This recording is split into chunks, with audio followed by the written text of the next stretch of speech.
chilly weather, why not put on a cardigan? That was the Cardigans. And for what it's worth, a lovely tune there. That's a joy. We should definitely talk like that more. XFM 104.9, Ricky Gervais, Steve Merchant, Karl Pilkington, alright? Alright. Yeah? How's it Well, going? we got a jam-packed show today. Go on. We got so many we got more features than Karl's got on his face. which is about the same as Morph. Yeah. Very few. It's just really a head, isn't it? A little. That's where I've seen him before. More. On Take Heart. Yeah. We've got Rockbusters. That's Have we? still No, going no strong. more feelings on that. No, Fair but enough. he's said he's going to buck his ideas up. We've got chimpanzee that. Karl finds an amusing monkey or ape related story. We've got Karl in a film again. Right, excellent. Yeah, I've had a look lot of forward- great response from that, Karl, on the internet. It was on the my email. favourite thing we've done. People raving about that. So can we say what the film is this week? Excuse my French, we've got some bloody great music. Oh, pardonnez-moi. Wow, I don't know. I can't speak French. I will try and start. Well, I'll just give you a taste. We got Oasis, Cardigans, you just heard there. We got Lloyd Karl. We got a bit of Pretenders coming up. Eminem, Feeder, Coldplay, all the greats. Can I play you some TJ's fan club later? Yeah. What should we have now? Oasis. Go on, Yeah. Brilliant. Oasis and Songbird. It's a nice little ditty It's all right, yeah. of a It's not too bad. Saturday. Yes, thank you. XFM 104.9, Ricky Gervais, Steve Merchant, Karl Pilkington. I think we should go straight into it, Karl. I think we should do the competition. There's Karl in the corner. It seems a little premature. Do you reckon? Yeah, I Do you think reckon so. it's so good? We should exactly. tease it out of them. Well, it's a big thing. It's just that I've got absolutely nothing to say. Sure. I haven't really. Well, I mean, like, often I know you all have spoken to Karl in the week. This week, for some reason, I've been speaking to him. Oh, right. I spoke briefly to him about Michael Jackson and the documentary. Yeah. Now, of course, I thought that was extraordinary. Amazing, and I asked amazing Karl's piece of opinion. work. Yeah. And he didn't mention to me the fact that Michael Jackson likes to climb up in trees. No. He didn't mention anything about his bizarre relationship with children. He didn't mention anything about his obsessive billionaire spending sprees. Right. He didn't mention anything about the mannequins he has in his thing, or the fact that he drives around his sort of 7 hotel suites in Las Vegas in a little kind of old people's scooter. The only thing of note for Karl was he said to me, "Did you notice how big his hands are?" I'll tell you what, though, I did. What? Yeah, how you look at the man's got like a face that he's had reconstructed. Well, I can't I know. say that. It's libelous. Yeah, But, he hasn't. He's got an he's had two nose face. jobs. Yeah. And you're But- looking at his hands. But I think it's because you look at him and he looks a bit like there's a bit of androgyny there, but it's sort of like it is quite a petite sort of old lady's face in a way. But then you see these labourers' hands come out. That's always the way with a tranny, isn't it? You know what I mean? Well, you can't accuse him of being a tranny. No, he's not. No, he's not. What are you saying? No, I know He's got enough issues. Now you're accusing him of being a I tranny. like him. I thought he came out that brilliant. I thought it was really. I really felt sorry for him. No, I think he cleared up a few things as far as I'm concerned. I thought it was a fascinating piece of work, but I did like the shopping spree. That was great. Extraordinary, 'cause he's just got going such around bad just taste. pointing. I know it was bad taste, wasn't it? It was like one of those bizarre shops. You know what I mean? There's anything sort of a gift shop, but they're trying to make it look like Ming. But and And if it's he, sprayed gold. if he'd been living in a trailer park, he'd have been ordering, one of those porcelain dolls dressed like a Harley Davidson I know, bike yeah. rider, or an Elvis commemorative plate. It was the kind of billionaire equivalent of that. But the hands were a giveaway. It's the same as those sort of What do you mean the hands transvestites. were Well, given- it's like you get what was it about his hands? I didn't well, even see you know it. when you get like a cab driver or something, right? And he decides to turn transvestite about 60, and he goes on Kilroy. Do you know what I mean? Right. That way, he got a twin set of pearls, and he goes, "I've never felt so comfortable." But his hands are still big. He's got a little wig, and he's got the lipstick on, and he's with his teenage kids who are going, "Kill me." Do you think But he's it's been having surgery on his hands to make them larger? bigger? Yeah. Is that why he was wearing that glove through most of the Exactly. through most of the edges, But I think he wants to be a goalkeeper. Right. And they said, well, you can't, Michael. You got a big hands. It would help him climb the trees. Yeah. And he can play tennis now without a racket. Yeah. So what did you make of it, Karl? Were you intrigued? The Michael Jackson thing. It's, it was alright. But, like, that got a load of attention in the press. But the Trisha programme got nothing. Okay. Which, I know, was that? Steve called me up in the week, right? Like 10 o'clock in the morning, I was at work. And he goes, you She thinks so at 10 o'clock. Preparing this show. Most people go to work about 8, 9. You watching Trisha and that? I said, no, what is it? He goes, oh, you'll be loving it, right? Freaks. Was it, help me, my mum's a freak? Siamese twins. Right. So I couldn't watch it, but he said, it might be on again because they repeat stuff on ITV2. Right. So I had my dinner late. Right, instead of having it at like 1 o'clock like I normally do, I had it at like 2:30. Yeah. Sat in the office, put the telly on, ITV2. These Siamese twins. Did it blow your mind? It was amazing. You know, we talk about a lot of things on the show quite a lot. The Airy Kids crop up a lot. I was waiting. It's been 10 minutes and you haven't mentioned the Airy Kid. Right, and last week we were talking about Siamese twins, weren't we? So it was weird that this programme was on, but it was amazing. I mean, what I think you can't refer to them as Siamese twins. I think they're known as conjoined twins. Why? I think Siamese is maybe considered derogatory or as an old antiquated phrase. Yeah, I think it's because the first famous ones were actually from Siam. Right. And that doesn't exist anymore. No, it's conjoined, Carl. Yeah. Get the phrase right. But you think that if that's happened to you, that wouldn't be that sort of offensive. The names that you must get called. Right. You think that's least of your Siamese worries? twins, I'd say, well, that's, Now, were you stunned by where they were connected? Just live with it, we'd say. Right. Because they were connected, of course, at the forehead. Oh, Sort of, which was quite extraordinary. God. What if one had bad breath? That wasn't a question that Trisha asked. Annoyingly, because I know that much of the audience was thinking that. There's a few things that didn't crop up. What questions would you have asked of them? Because what things did you feel weren't mentioned? I'd love to just watch Karl watching amazing things. Exactly. Do you know what I mean? It's like early learning thing. Mouth slightly open. Yeah, mouth open, dribble, looking round to see if anyone else has seen it. You know, I hate that. Like when a cat sees a bird land on the balcony. Exactly. It can't believe it's luck. I'd probably say, how do you buy her, like, a birthday present? A surprise gift, yeah. Because everything's ruined. Sure. Right? I'd probably ask... Yeah. Well, did you not think it was interesting that one of them had a boyfriend? Well, that was a bit weird, wasn't it? Uh-huh. But what was the other thing that I was thinking when I was watching it? Was thinking if one got into crime and that was sent to prison... Right. What would happen? How would you handle that? It's brilliant. It is brilliant. If a chimp could talk. And what was the other one? The other thing was, what did he talk about? Because it's not as if you can say, well, guess what I did today? Do you know what I mean? Yeah.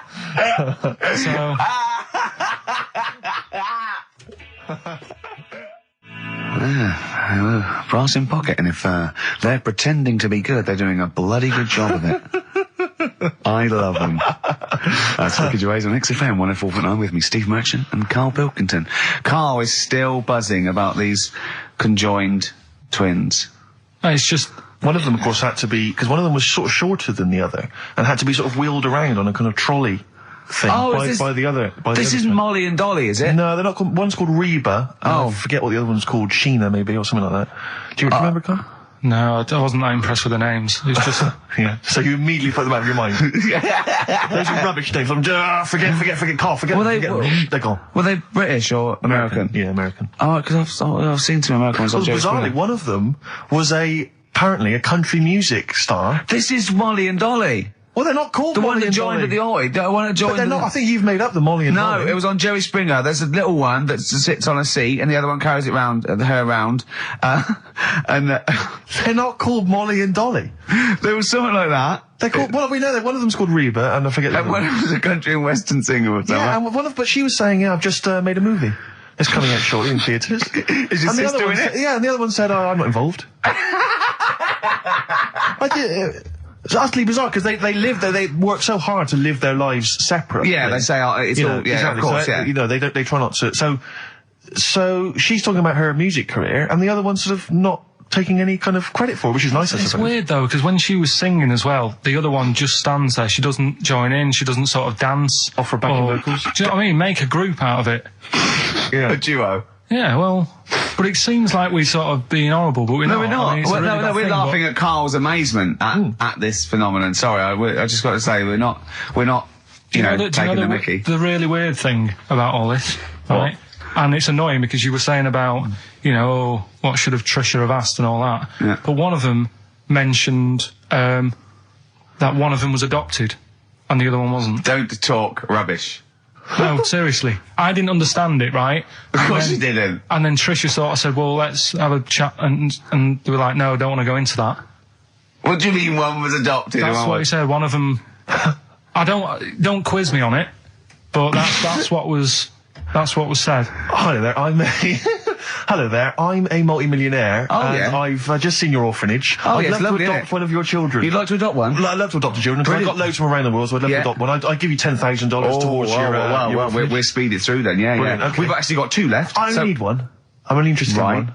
Yeah, I don't need any more. Don't need any They're more. sisters. I know it would be tragedy to break them up, but I really only need one. Now break it up. There's the rub. You see. Sure. Because you just need the one. It's $10,000 now. You can have that. I'll sign it now. But I don't want to discuss it further. I'll bring you around. Brilliant. Okay. Ding dong. Hi. Yeah. Brilliant. You brought my kid round. Yeah. There she is. There. That's a joy. Yeah. Okay. Just standing next to a bush. Yeah. Do you want to? Can you bring her out? No. Me? It's like, there's nothing behind the bush. So you just want. I just want to be able to walk 360 degrees round her. Do you want her or not? Yes. I can't believe it. What's that little trolley? She's talented. Oh dear. You're talking nonsense, Karl. Well, whatever. Feeder. That's it. Just the way I'm feeling. XFM 104.9. Ricky Gervais, Steve Merchant, Karl Pilkington. It's time for the newest quiz in town. This is where Karl inserts himself into a seminal film. Last week, he was the little kid in Sixth Sense. You remember? To great acclaim. The critics loved it. They said a triumph. This week, he's fiddled with The Graduate. This is the scene where, of course, he goes upstairs to the hotel room, and it's on the cards. She's a dead cert, Mrs. Robinson. Well, Here we go then. So, you ready for it? I've brought some condoms from home that Suzanne got for Christmas. Benjamin, What? will you bring me a hanger? A what? A hanger.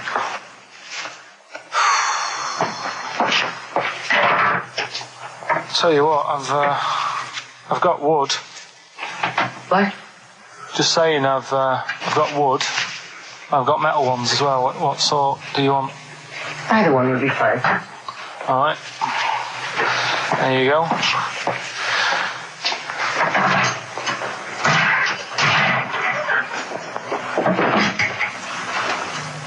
Are you afraid of me? No. No, I've seen weirder things than you. Have I ever told you about the 2 lads I went to school with who had big heads?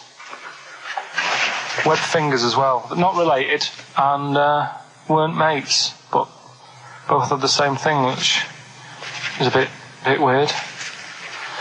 Yeah, I've never found out what was wrong with them. Can I ask you a personal question? As long as it's not about my head being round, because Ricky's always going on about that. He's saying I've got a round head. Well, you can admit that, can't you? No, it's I'd say it's a normal sort of shape. It's just round. It is, isn't it? Yeah, but what do you mean? So is yours. Heads should be It's round. nothing to be ashamed I'm of. not ashamed. It's just a normal shape. Mm-hmm. And you can talk. Look at your saggy arse. Anyway, get your knickers off. Hello, darkness, my old friend. Oh, that was a joy. Oh dear. It was an absolute treat. Now, I should say that obviously the prize is a copy of The Graduate. Now, bear in mind that XFM is giving away these prizes. Yeah. Karl is so cheap that he wouldn't even buy it on DVD. He's bought it for $6.99 on VHS. It'll be panned and scanned. It won't be widescreen. There's none of the extra features that you get on the DVD. Look at Karl's face. He's gutted. Karl, did you pocket the rest of the cash? No, I have to use my own money to buy these. Right? What, you're using your own money to give this stuff away? Yeah. So I had to go and buy that. XFM is so cheap, I'm I know. stunned. Right? I know. And it's not worth having it on DVD, is it? 'Cause Why not? It's an old film, so. So the quality is like, do you know what I mean? They can't really tidy it up. Of course they can. They do it from a print. They don't do it from the video. They don't get the video and go, let's make it into a DVD. An old Betamax copy that someone had knocking about. Well, anyway, you It's the can... same film, though, isn't it? Fine, okay, well, you're right, it is yeah. the same But anyway, film, yeah. you can win $6.99's worth of The Graduate. The question, and it's email only, Steve, it's not Steve, it's ricky.gervais@xfm.co.uk. The question is, name the actor that Karl was taking the place of in the film, and of course the actress that he's performing opposite. ricky.gervais@xfm.co.uk. Lovely. Do you want to play something from there? I would love to. It would seem appropriate. Yeah. Dear Mr. Simon and Mr. Garfunkel, please, let's not have the sound of silence. Let's have some more beautiful music. Get that together, please, quickly. That's XFM. I think you should do every single link on it. But it's the best bit of the show. That's on XFM 104.9. Are we going to have time to play the clip again before, I don't know, before 2 o'clock, let's say? Are people not listening to the question? Is that what you're... Some people are not listening to the question. Oh, dear. Okay, we'll play it again at about 2 then. And personally, any excuse to hear it again, because I thought it was a treat. I think Karl should go out and get the DVD. I think it's embarrassing to give away the Yeah, the you have to VHS. get it. You have to go out and buy the DVD later. Karl, on the DVD, it's got a booklet, it's got an audio commentary, it's got behind-the-scenes features, and it's got this pristine widescreen version of the film. You've got some cheap $6.99 version. Yeah, and on so VHS. because you were being mean, because it was your own money, you're gonna have to waste that now because no one wants it. So it's gonna cost you twice as much as it would have done if you just got the DVD the first time round. A valuable lesson learned. Yeah. Have rewound it. There's a penalty if you've not. No, you haven't rewound it.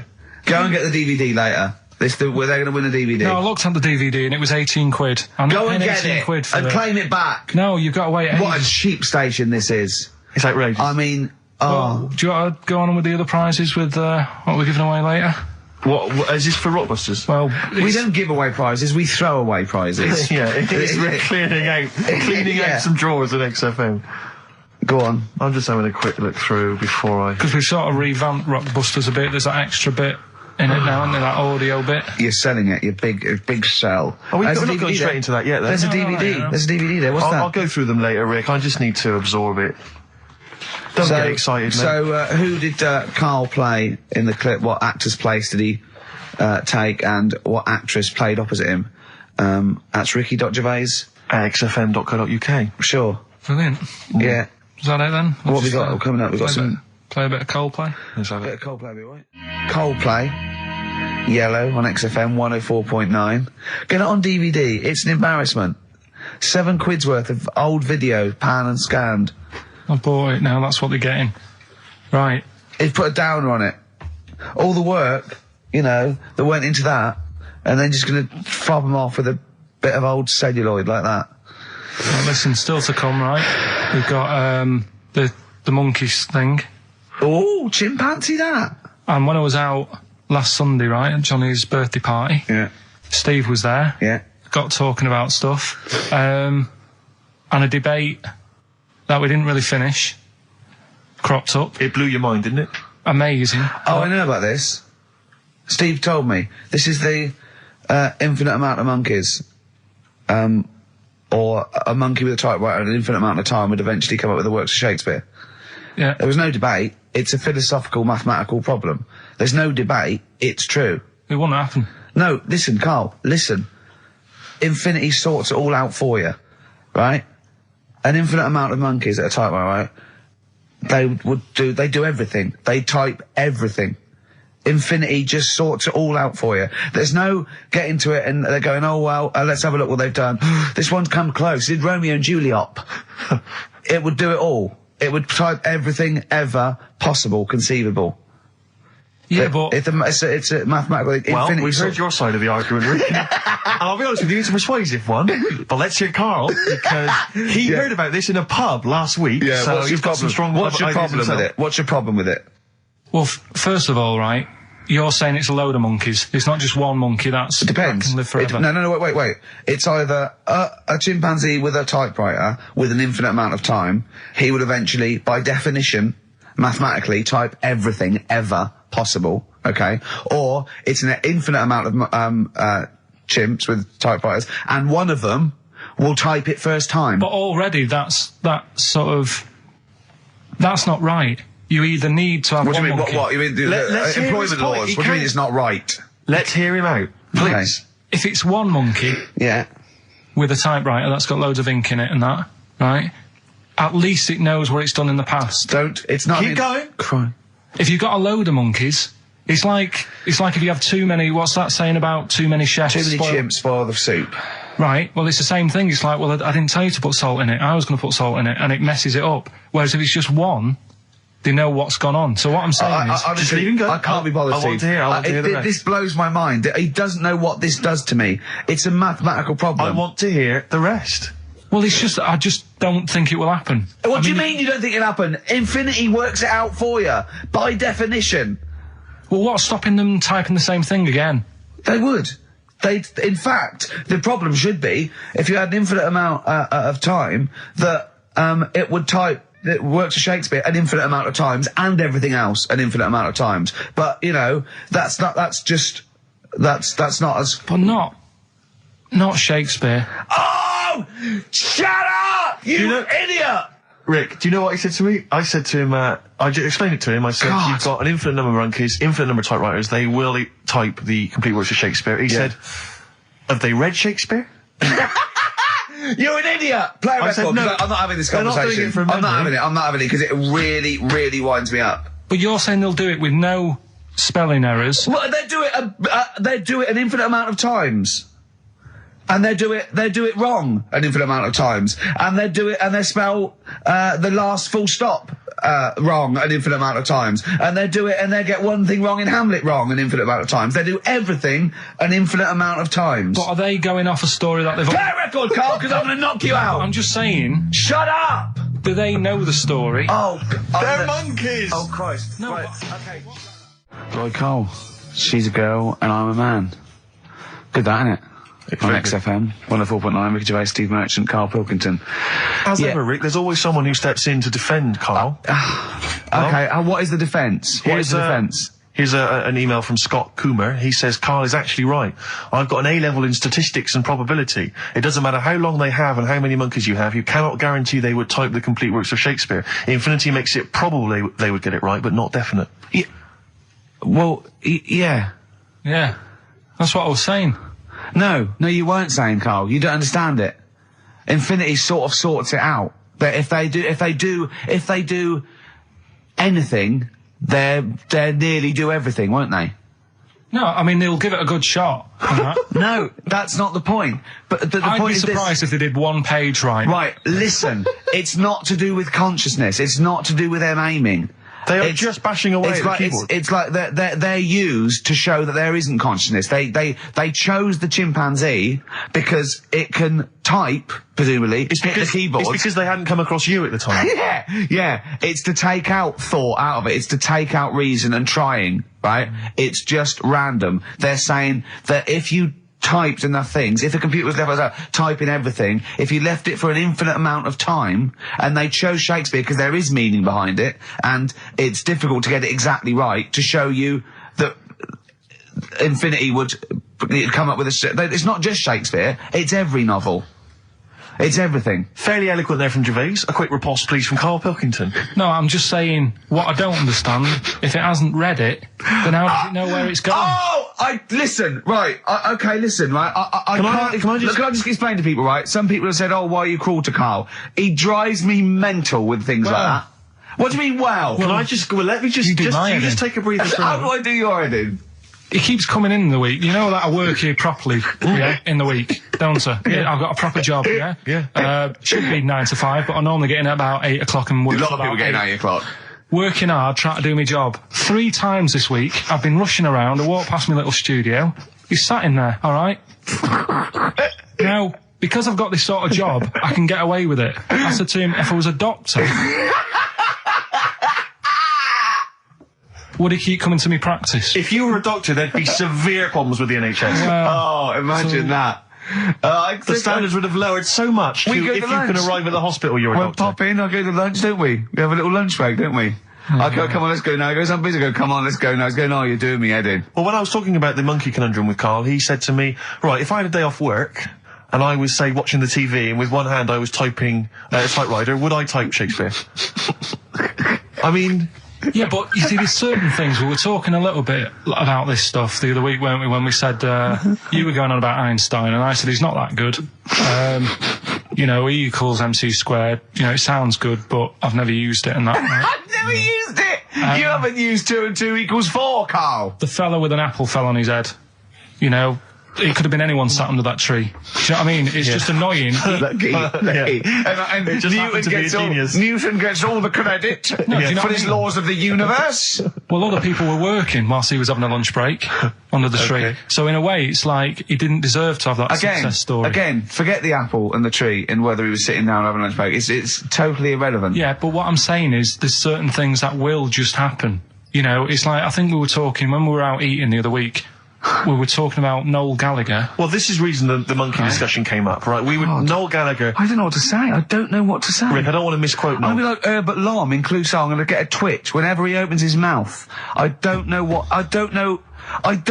to start with some of his statements. Well, as I say, this discussion began because we were talking about a quote that Noel Gallagher supposedly gave. Now, I don't want to misquote Gallagher, but the gist of it was that he said, had I written Wonderwall or whatever, instead of the Beatles writing Strawberry Fields or whatever, I'd be the one that was considered the great songwriter and it wouldn't be the Beatles. You know, it's just the fact that they came first that meant that they get all the credit as being the greatest band. I don't know where to start with that statement either. I mean, that's Gallagher's thing, and he's, you know, well, whatever. We know what we think of that. What was your point, Carl? You agreed with him, didn't you? Yeah, I reckon, right? Do you know how we've talked about putting a baby in a room before and it'll know what colour it is and stuff? If you've got a room that's painted red, right? But forget that, because that's going to confuse Hear him out. Listen to me. Say if they did some new TV show, right? Like, what's that film with Jim Carrey in where The Truman Show. The Truman Show, right? So they make up a little room and some woman has some kids and you say, right, let's put the kids in this room, and they don't know what's going on outside. They don't know anything about, like, EastEnders and that. It's like their little world, right?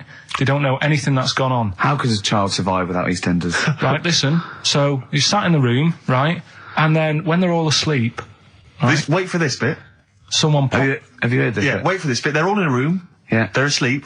Yeah. someone pops in, puts a guitar next to the bed, right? Nips off out again. They wake up in the morning, and one of them goes, "What's this?" They don't even know it's a guitar because they've never seen one, right? They're talking English though. Yeah. We just left guitar out of the vocabulary. Right. So There's plenty more to come. one of them will pick it up and they'll go, "I don't know what it is," and they'll start strumming. They'll go, "That sounds good, doesn't it?" Give them a few weeks, they could come up with "Hey Jude." Whereas, type in Shakespeare, a monkey that can't even spell, I see that. Listen, can't answer it. Can't I answer might it. come with you, Rick, if that's all right. We've got to sort out that answer it. Christmas special as well. Yeah, no, sure. Alright, I'll see you later. I'm shooting off then as well. Flaming Lips. Yoshimi battles the Pink Robots on XFM 104.9. Before the ad break, Steve Miller Band, Fly Like an Eagle. Great track. Lovely to hear that. Brilliant track. We're not scared of playing that sort of stuff, are we? Indeed. We've got some great... I think we're underestimated here. People think we're just like, you know, two guys and a buffoon in a room. But we're so much more than that. We try and put together a whole package for them, don't we? For their Saturday afternoon listening pleasure. If there was an infinite number of us three in an infinite number of studios, Yeah. broadcasting for an infinite number of shows, would we ever do anything half decent? Yeah, we eventually... Would we ultimately come up with something quite good? What was that email that you were laughing I at? can't, it's too rude. What does it say? It's too nasty. Oh, God, give me the gist of it. The gist of it was that it would mean that if there was that infinite number of monkeys, eventually, besides the fact that they would type the complete works of Shakespeare, they would also type the sentence, "Karl Pilkington is a genius." But the email also said it would also type, "Ricky Gervais is I can't say the word, but I know. yeah." But a number of times they type it and write, Karl Pilkington is a genius and Ricky Gervais is a cund. Exactly. Yeah, that would be there a lot. Yeah. Before we carry on with anything, I should just tell you, we're on the subject of emails. There's one emailer we're always looking forward to hearing from. Dickers! Richie Anderson! Dicky Docky Doo! Richard Anderson, thanks for emailing. He's my biggest fan. He's now. one of the biggest he fans. Absolutely loves me. But not afraid to offer some constructive criticism. Go on, That's the what's he great said? thing about Dickie. And from Anders this week, he says, "Ricky, I'm lazy, I talk nonsense, I'm badly organised, and I believe in ghosts. Can I have a job working on your show?"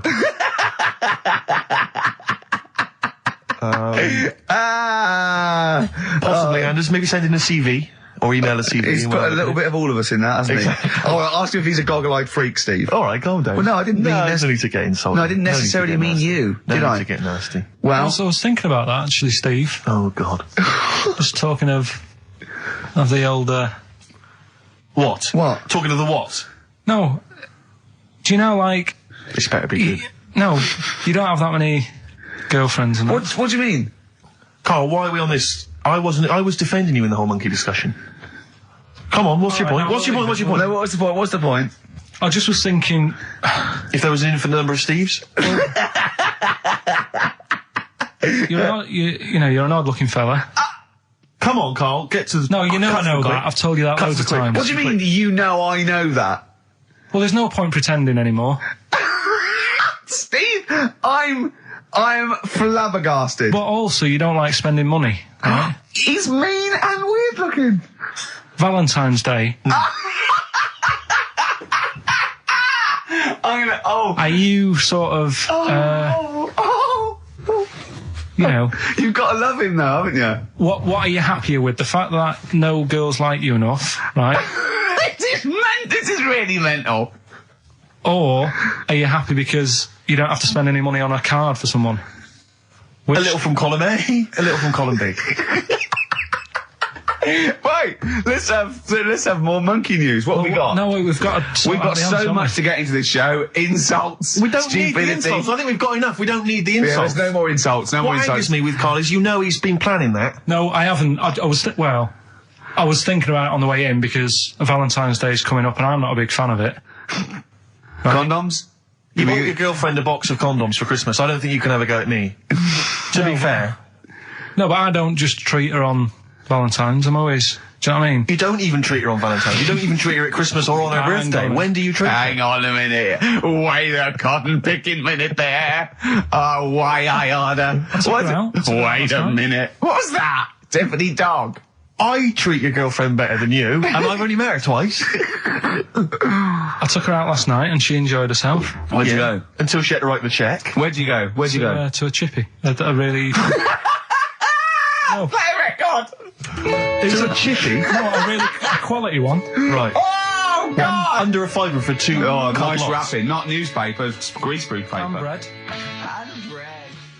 Ash, and sometimes on XFM 104.9, I'm Ricky Gervais with me, Steve Merchant and Karl Pilkington. Right. We've got so much to get through. All right. London's shit, innit? Sorry, shouldn't swear on air, my studio. Never swear on an on-air studio. Yeah. Apologies. Not really swearing, is it? I'll tell you what swearing is. Yeah, Graduate. You're going to play that again and give a winner. Give a winner. Well, let's hear it. So it's Karl Pilkington featuring in The Graduate. Yeah. Yeah. Well, Here we go then. So, you ready for it? I've brought some condoms from home that Suzanne got for Christmas. Benjamin, What? will you bring me a hanger? A what? A hanger.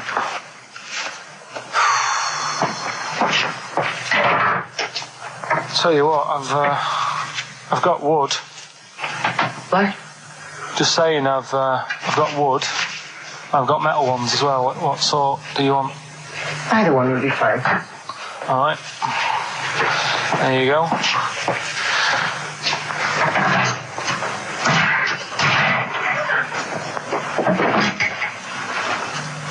Are you afraid of me? No. No, I've seen weirder things than you. Have I ever told you about the two lads I went to school with who had big heads? Webbed fingers as well. But not related, and weren't mates, but both had the same thing, which is a bit weird. I'd never found out what was wrong with them. Can I ask you a personal question? As long as it's not about my head being round, because Ricky's always going on about that. He's saying I've got a round head. Well, you can admit that, can't you? No, I'd say it's a normal sort of shape. It's just round. It is, isn't it? Yeah, but what do you mean? So is yours. Heads should be It's round. nothing to be ashamed of. I'm not ashamed. It's just a normal shape. Mm-hmm. And you can talk. Look at your saggy arse. Anyway, get your knickers off. Hello, darkness, my old friend. Oh, dear. A classic, an Oscar-winning classic. Oh, Karl Pilkington in The Graduate. But what was the question, Steve? The question was, which actor was Karl Pilkington taking the role of? Well, that's easy. Which Everyone actress knows that. was he performing opposite? I know that. And the answer's Ricky? Hoffman. And, Bancroft. Anne Bancroft, Dustin Hoffman, and the $6.99 VHS cassette is going to Laura Gomez because she says that she'd be happy with the VHS, not the DVD. So, best of luck to her. I hope she enjoys that. All right. Yeah? What will we do next week? I've got loads of, I quite like hearing Karl in a sort of seductive environment. It gives you another insight into him. It gives you another dimension. I know. E.T. it is then. Exhibit X. and the track X. Have you seen 8 Mile, Rick? I really enjoyed it. You'll notice Exhibit makes a little cameo in that. Yeah, and that last bit, that wrap off at the end, it was lovely. It was just like, it was like Rocky or something. Shall we have a wrap off maybe next week? Yeah, The three of us. yeah. Let's try and master the art of talking civilly to each other first before we start making it rhyme. Rockbusters, Karl? Yeah. I'm not a champion of Rockbusters, as you know, but I think it's overstayed its welcome. But I'm willing to go Well, along I think with Karl's just giving the fans what they want here. it. Okay. It's a popular thing, isn't it? Got some good prizes. The press are behind it. Let me tell you what the prizes are. It's a dance music compilation, Cream Trance Anthems 2003. We play a lot of trance on the station. I put that on quite a lot and danced to it Exactly. myself. There's the original motion picture soundtrack to the forthcoming film adaptation. When you've seen the film, I'm sure that will mean more to you. You like that, don't you? It's a good movie, yeah. Nicolas Cage playing himself and a twin brother. And it's written by Spike, it's directed by Spike Jonze. Joined at the, what? No, they're not joined at the hip at all, or at the face. And we've also got the best one-hit wonders album in the world ever. What have we got on there? We've got things like The Crazy World of Arthur Brown, brilliant. Nana, 99 Red Balloons. The Rembrandt. In fact, it kicks off with Nana. Sure. That's followed up by I'll Be There For You, the theme from Friends by the Rembrandts. Yeah. And of course, Breakfast at Tiffany's by Deep Blue Something. Brilliant. Deep Blue Something. Is that the worst name ever? I think it possibly is. No, Sixpence None the Richer. Sixpence None the Richer. That's a pretty bad name. Okay, again, I know we've got a lot of chill-out fans who listen to us, so the best chill-out album ever. Yeah. Bear in mind, of course, all these prizes collated by Karl from, I guess, people's drawers. Yeah, maybe look in the drawer. Oh, dearie me. What is it? The only thing probably worth having is it's topical, if nothing else, Karl. A 7-inch by the White Stripes, Merry Christmas from the White Stripes. That was their exclusive Christmas single. So if that's early, isn't it? You get that. It is worth A lot of people have got to wait 11 months before that's released. Or is it last Christmas's? Exactly. And I have never heard of this DVD. Go on. I like to think of myself as being fairly familiar with TV and films, but I have never heard of Stephen King's Rose Red. Welcome to DVD. a place evil calls home. And it's on DVD, it's certificate 12, so don't imagine anything too shocking. And it looks appalling. Is Rose Red Mansion truly haunted? To find out, Professor... Okay, we've got the gist of it. They're not very good prizes. They're cobbled together, but if you've got nothing better to do, call in if you know the answers to these clues. It's Rockbusters. Let's not Right, let them call in, Rick. Please don't let these people call in. I'll give you some, they're not calling in. It's email only. Carl, don't interrupt me. I'm just... Yeah. Ricky.gervais@xfm.co.uk. Email only. I can't stress that enough. We just don't want to speak to you people. Right, go on. Right, so I give some initials out and a cryptic clue, and it makes up the answer on that. Well, sometimes it does, yeah. Go on. There's two of them, there's a new aspect, which I'll explain about in a minute. So, the first one is, cryptic clue is, well, if he would have been wearing an helmet, it would have been alright. And the initial there is B, right? So, well, if he would have been wearing an helmet, he would have been alright. B, right? Band or an artist. Second one, why are them Jamaican fellas swinging fish around their head? Okay. Alright, initials Just fills me with... DS. DS. Why are them Jamaican men swinging fish around their head? Alright? And the final bit to Rockbusters. It's a new bit. Last week I played you this.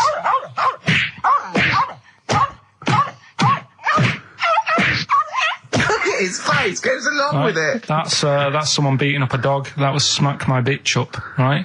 So here's some sound effects and that, and they make up a song. I can listen to him talk all day. Let's have a listen to the effects.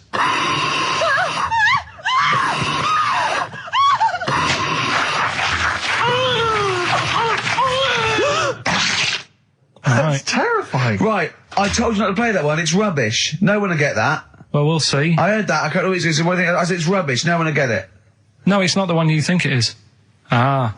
Right, so email in ricky.gervais@xfm.co.uk and you can win that stuff. I'm a little bit confused. I'm here. I've heard what you're saying. We've discussed this in the past. I don't know what's happening. What's that? Is that a clue? That's a cryptic clue. That's screaming to a song, is it? It was screaming. Well, don't say it. So it should stand up by itself. Don't give him any clue.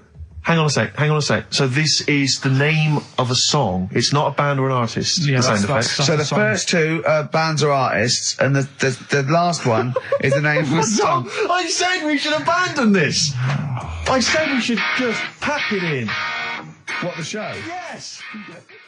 Come on, someone talk. I'm looking at his face. His headphones are too loud. Instead of turning them down, he's just grimacing, going, "These are too loud." I don't understand it. Yeah. How have you lived this long? How did you make it to 30 without getting squashed or eating something deadly poisonous? I told you, I used to choke a lot. We've had an email from Placebo, the bitter end. We've had an email from Andrew Forrest, who has just simply entitled it Karl Pilkington. Oh, Karl Pilkington. What do you think of that? And that's got to be your new name from now on. I had a mate who used to use it. What, used to call you that? Yeah. Was that your nickname at school, Pilkington? No, it's not my nickname. It is now. No, it's not. It is now. Pilkington. Pilkington. Oi, Pilkington. Oi, Pilkington. Pilkington, do my homework. Where do you live? Where do you come from? Pilkington? No, there's this lad who called Mark, right, who I used to go to school with, who used to call me that. And his mum, right, was like obsessed with cleaning. And I was never allowed in their flat. He makes the place look untidy. So she used to, I don't know if it was just me or all his mates, but I used to turn up and she goes, "Yeah, he is in, but you know what you've got to do?" And I used to have to go round the side of his flat, and he had a computer, right, which I used to play. I didn't have one at that point, but he had one. And I used to have to go round the side of the flat and stand at his bedroom window with his window open, and I'd be sort of leaning in playing the game. You are joking. I'm not, his mum- You had the weirdest upbringing I've ever heard. The things you were willing to do. It's the strangest. What is this town like? No, I stopped going once Was I there got my always own. music? Right? There's the horse in the house there. Oh, look at these two kids with big heads and webbed feet. All right, Ronnie. All right, Reggie. What was it like? She was obsessed. It is like you've grown up in a cartoon made for children. Yeah. No, his mum was really obsessed with cleaning. When Can I play through his window? I used to, Mrs. Ramsbottom, can I play through Mark's window? Aye, you know what you have to do. she used to be up till about Is 3 in that the morning. Pilkington again? What do Have you mean? washed your hands? What, up till 3 in the morning? She Washing? used to be up doing the tiles in the kitchen. Washing until 3 in the morning? It's at 3 in the morning. And for ages and ages, that's saying that out on the tiles, I used to think that came from, like, his mum. Because she was out, like, cleaning them late. So, till I was about 13, I thought that saying, out late, on the tiles, Yeah. was, And now you're not confused by anything. well... There's no misunderstandings in your life now, is there? So he was allowed to walk in and out of the house, was he? No, he was alright, and he used to come round to ours a lot, and my mum used to get these pies from Hagenbach's, right? So, I don't know what that is. it's at that bakery where they used to chuck the cakes out the back, I'll tell you about. Yeah. And Oh, he and used to you come at round. 6, you at 6. He loved it, but I could never go round to theirs, or if I did, it was like, well, yeah, he is in, and I'd go, alright, and then I'd walk round the side of the flat, stand outside, Why did you ever knock at the door? Why don't you just go around and knock on the window? just to check he's in, because he wasn't always in his room. If You he say was it in was the a- lounge, he'd have to go to his bedroom, and then that's You where say To he'd meet you, this is the strangest. And you'd play a computer game through the window. You say it was a flat. It wasn't like a 5th story one, and you had to get in one of those kind of cleaning contraptions and, like, Nice. winch your way up. on I the love first the floor. idea of that. So, Oh, Pilkington. so Right, we're done. that's What's he this? told What, me. have you got me any chimpanzee that? We've or? got monkey news still to cram in the next. Like, Let's do monkey news 25 now. minutes. I need some monkey no, news. I think we've done enough here, right? What do you mean? I think we've done enough here. We'll play a little song, eh? What? Play the verb. All right. Go on, he's getting all stressed because I screamed. Sparky's Dream, Teenage Fan Club. I'll tell you, I'm sick of the screaming, Rick. I'm sick of that. I mean, no wonder Karl hates you, and that is the word I don't use often, but he does, and I've spoken to him in the past, and he loathes you. Monkey news. Give us one of the screams so the audience at home gets a taste of it. I'm taking my headphones off. No, and I'm not stepping going to away. scream. Go on, let's see what... Right, That come wasn't on. what you were doing. Was it worse than that? Yes! Right, come on, monkey news. We're not called we're monkey news. It's not called monkey news. Chimpanzee, we're not going to pack all the monkey stuff in. We've got a quarter of an hour. What other show can say that? Yeah. We've got to hurry up. We're not going to pack in all the monkey news. We've got 15 minutes where we can't get all the monkey information in. Right, go on. You're gonna love this one. Go on. Let's have the jingle. Oh, chimpanzee that! Right. I don't know how recent this was, Oh, God. 17th century? but it happened in Hackney, right? If you're outside London, that's in a place in London. And it's this monkey that's going about Hackney, nicking DVDs. Even the monkey didn't go for videos. Even the monkey knew, well, videos, no point getting on VHS. We're glad you're on VHS. You're having it. Throw it back.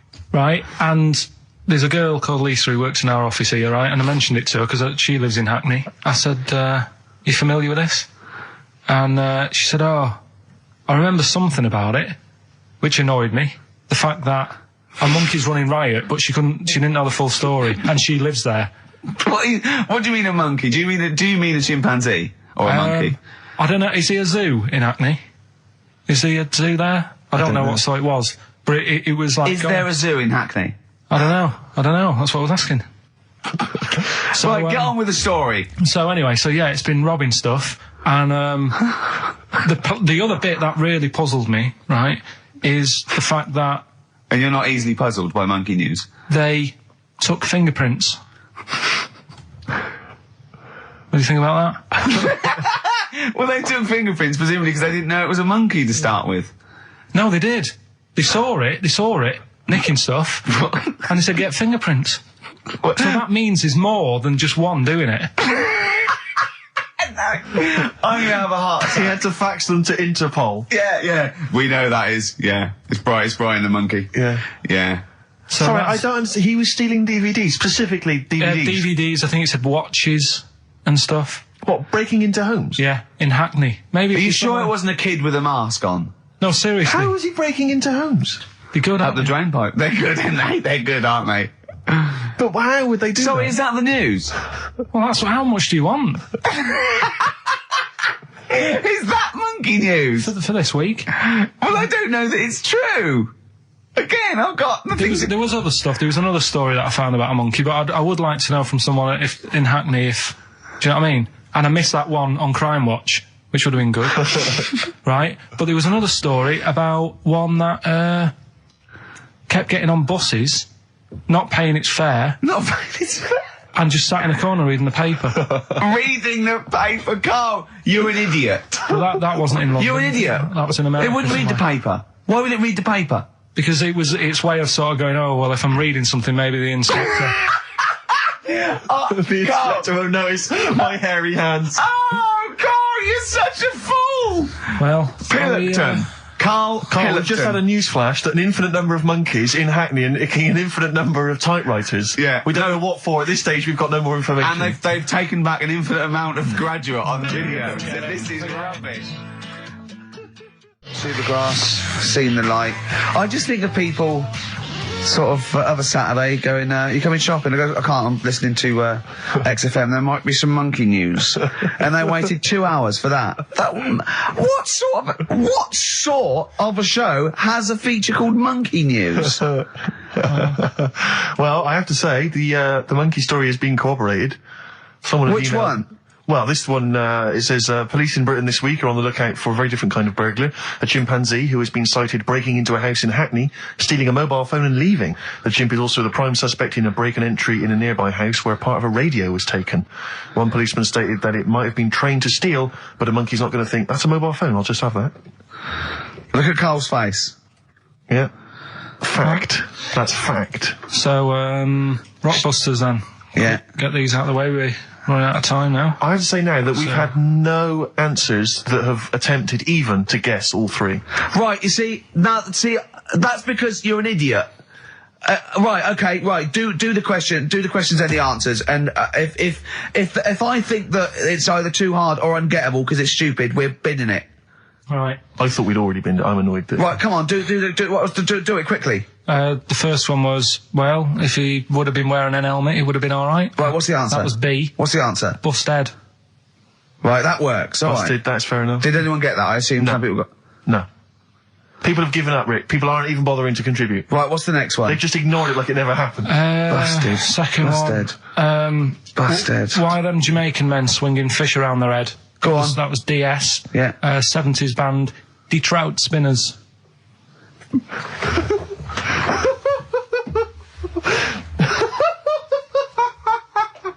The Detroit Spinners have become the D-Trout Spinners.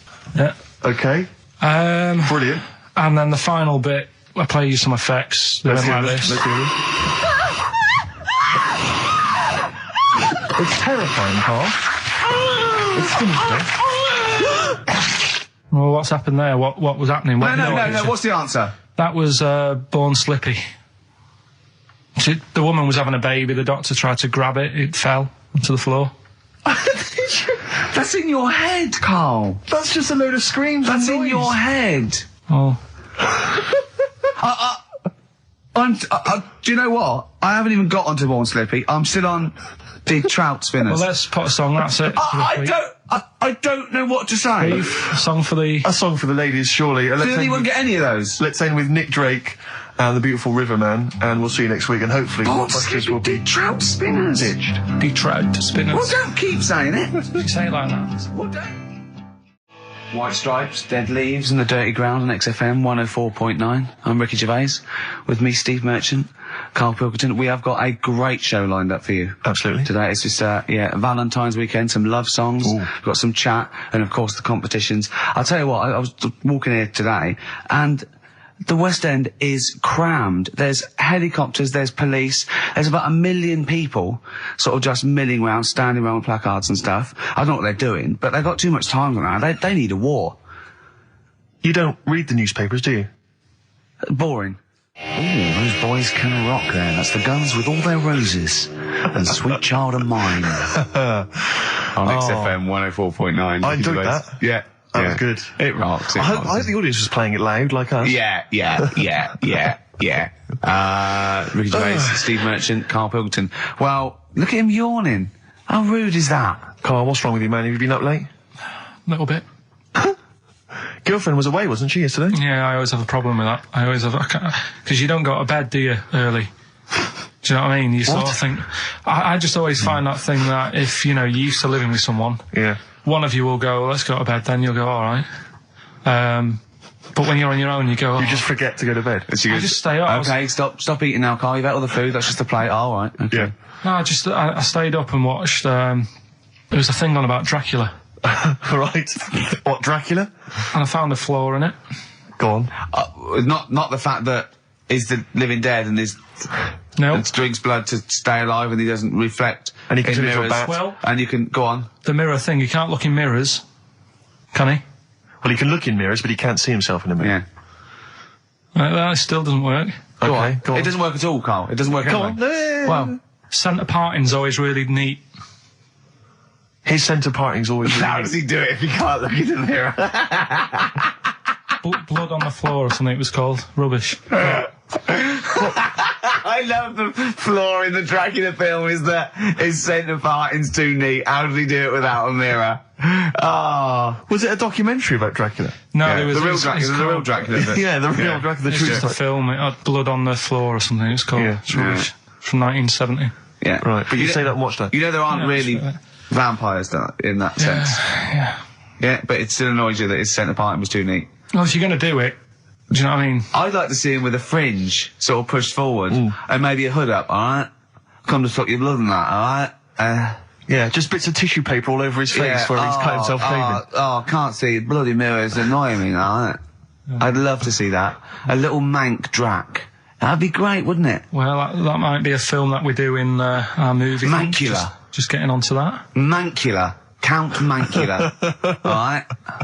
You got any rave? You got any rave music? Huh? Got any Oasis like that?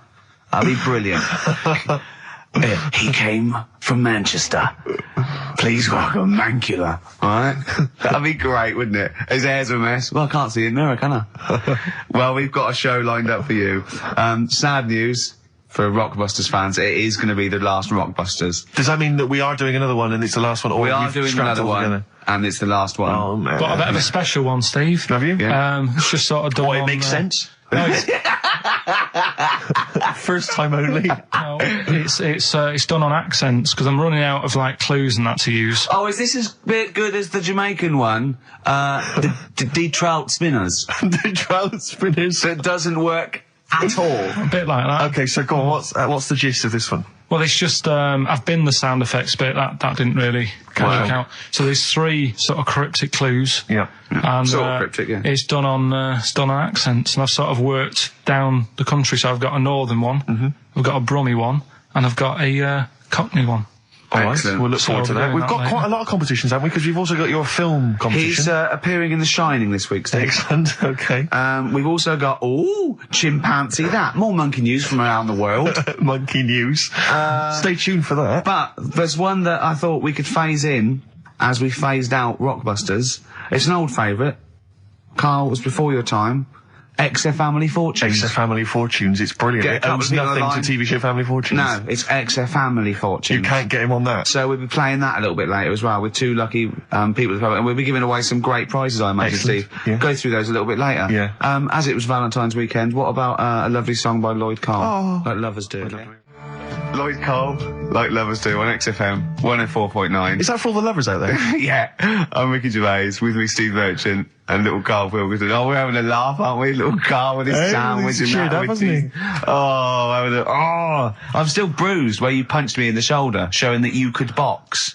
Yeah, to be fair though, Rick, you do think that you're now a professional boxer I'm because like you've been on the telly like boxing. Marciano, yeah. No, he does. I mean, he laughs about it, but he does walk around thinking, yeah, I could probably handle myself in a street brawl. In fact, I walk around handling myself Yeah. a lot of the time, don't I, Karl? And often Karl. Yeah, yeah. Oh, I love it because his little round head. I've got another mate that's got a little bald head, and I'd like to squeeze it. I'd just like to see how far. Do you know what I mean? Like an egg, you can squeeze it that way, sort of sideways, and that hurts. But then squeeze it forward to back, it doesn't hurt so much, does it? Do you know what worries me though? I think if you ever actually did crack Karl's head, I think yolk would come out. Yeah, I did, he was drawing, and I gave him a little karate chop on the back of the neck, and he jumped. He spasmed. Sorry, you gave him a karate chop on the back of the head? Yeah. To be fair though, I think I'd spasm, Rick. If a man crept up behind me and karate chopped me in the neck, Oh, that's didn't I probably a laugh, natural Karl? reaction. Didn't I laugh, eh, Yeah, Karl? that's right. Good laugh. Oh, so we got lots of little things to get through. I mean, look at his little face. You're right. We had a little lunch yesterday, didn't we? We did indeed. That was a nightmare. Yeah. I hate going out with you two. I was explaining to Karl, right? I like to excite Karl's imagination, right? And if it involves chimps or monkeys, all the better. Brains he likes, parts of the body, deformity. You know, I know where to, you know, what buttons to push.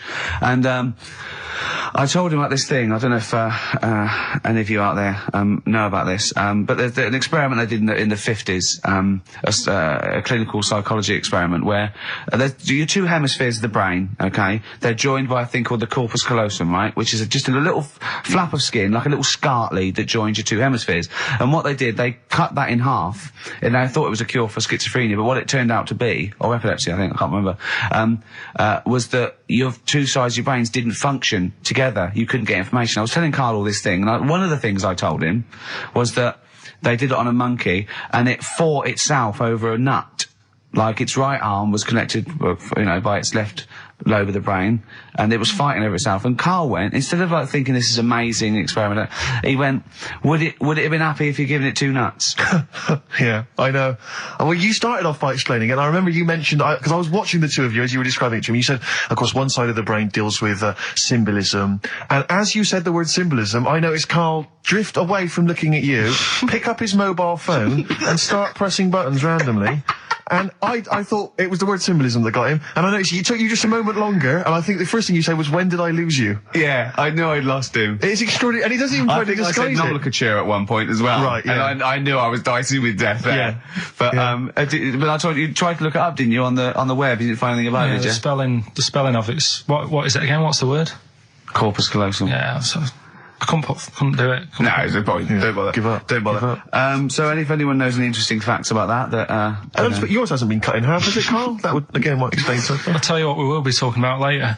I don't know if you're sort of aware of them, Steve. Go on. Bonobos. Oh, I don't know much about bonobos. I told him about he was looking for stuff. I said put in bonobo. He was having no luck with chimp, and they're a form of chimpanzee, but they're even closer to us, evolutionarily speaking. They've got their social groups are more like ours. They're more intelligent, and he was loving it, weren't you? So is it human bonobo Karl? Is that how it works on the evolutionary ladder? Chimp Karl. Yeah. Talking about them. So we're talking about bonobos. You're excited about that? Yeah, That's coming up in Monkey News. No, I think it's a bit of a monkey bonus.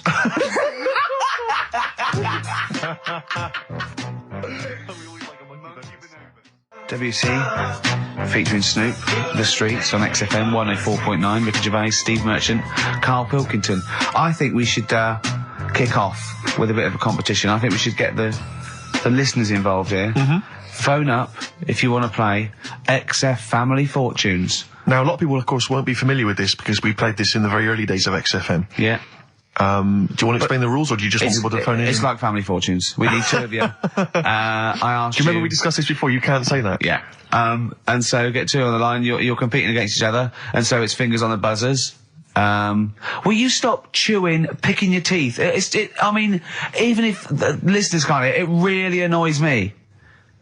It is a bit like having a chimp in the room. Do you know what I mean, Karl? All right. Have you ever seen him eat hot food? No. Honestly, it is like a chimp. He's going, oh, what are you doing? What? Just get... Oh, God. Or like the Cookie Monster. Yeah. Oh, God. I'm never annoying, Karl, so why are you? Do you know what I mean, Steve? You're so annoying. I'd say, have you been with him for trying to have lunch with Ricky? Yeah. It's the hardest thing possible. You wander around for hours. It's sort of a combination. It used to be bad even before he was a celebrity because he has a tolerance level. It's extraordinary. I mean, he is irritated by a car honking its horn in the street. He's like, I can't believe it. Let's go in here. I'm so angry. He gets annoyed by police sirens, by rain, wind, birds in the air, other people in the streets. They're the most annoying. Children particularly, whether they're in a school playground we happen to be walking past, whether they're on TV. It's just noise that isn't mine. Well, I know, but this is the thing. You are the most irritating man I've ever met, without a shadow of a doubt. I mean, you know that, Karl, don't you? I mean, noises he makes. It's extraordinary. I mean, I've been editing some behind-the-scenes footage we shot of making the second series of The Office. It's extraordinary. I've had to cut sequences out involving Ricky because they'll just think he's a gibber, just think he's an idiot, like some kind of puppet that the rest of us are controlling, because he's shouting, he's whistling, he's honking, he's making noises, he's dancing around. It's extraordinary. And if you're out trying to find somewhere to eat with him, all these irritants, all these annoyances, and it's, that music's too loud, I don't like that particular song, I'm not going in there, there's more than 8 people in that cafe, I'm not going in there. It's just extraordinary. I think we need a woman.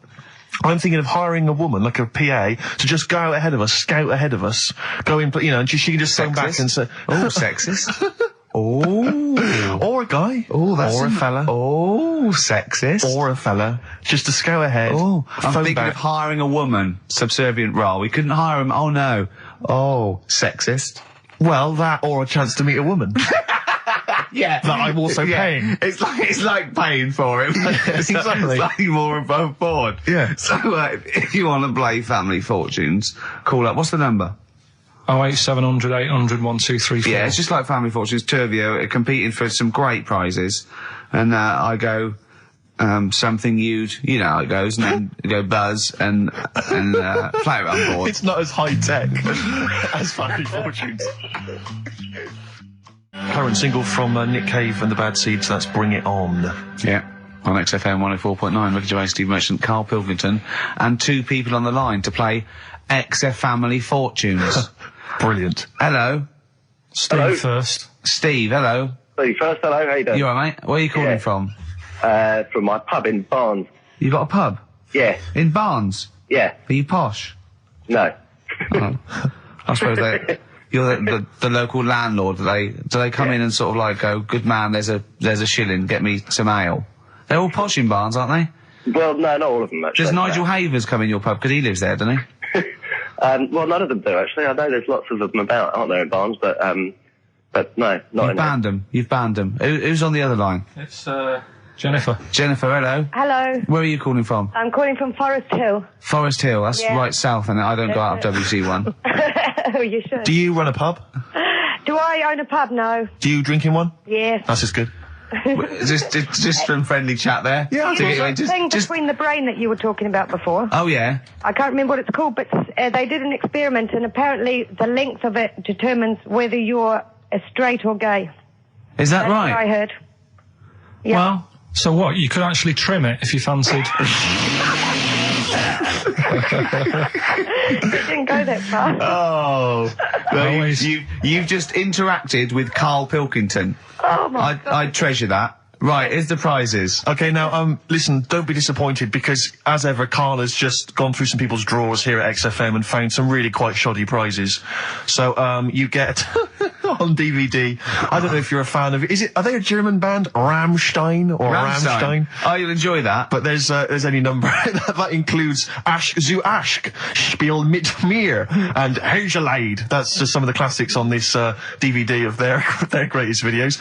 Red Dwarf, the first. Do you think series. Germans sit around looking at Oasis records and going, look at these Wonderwall?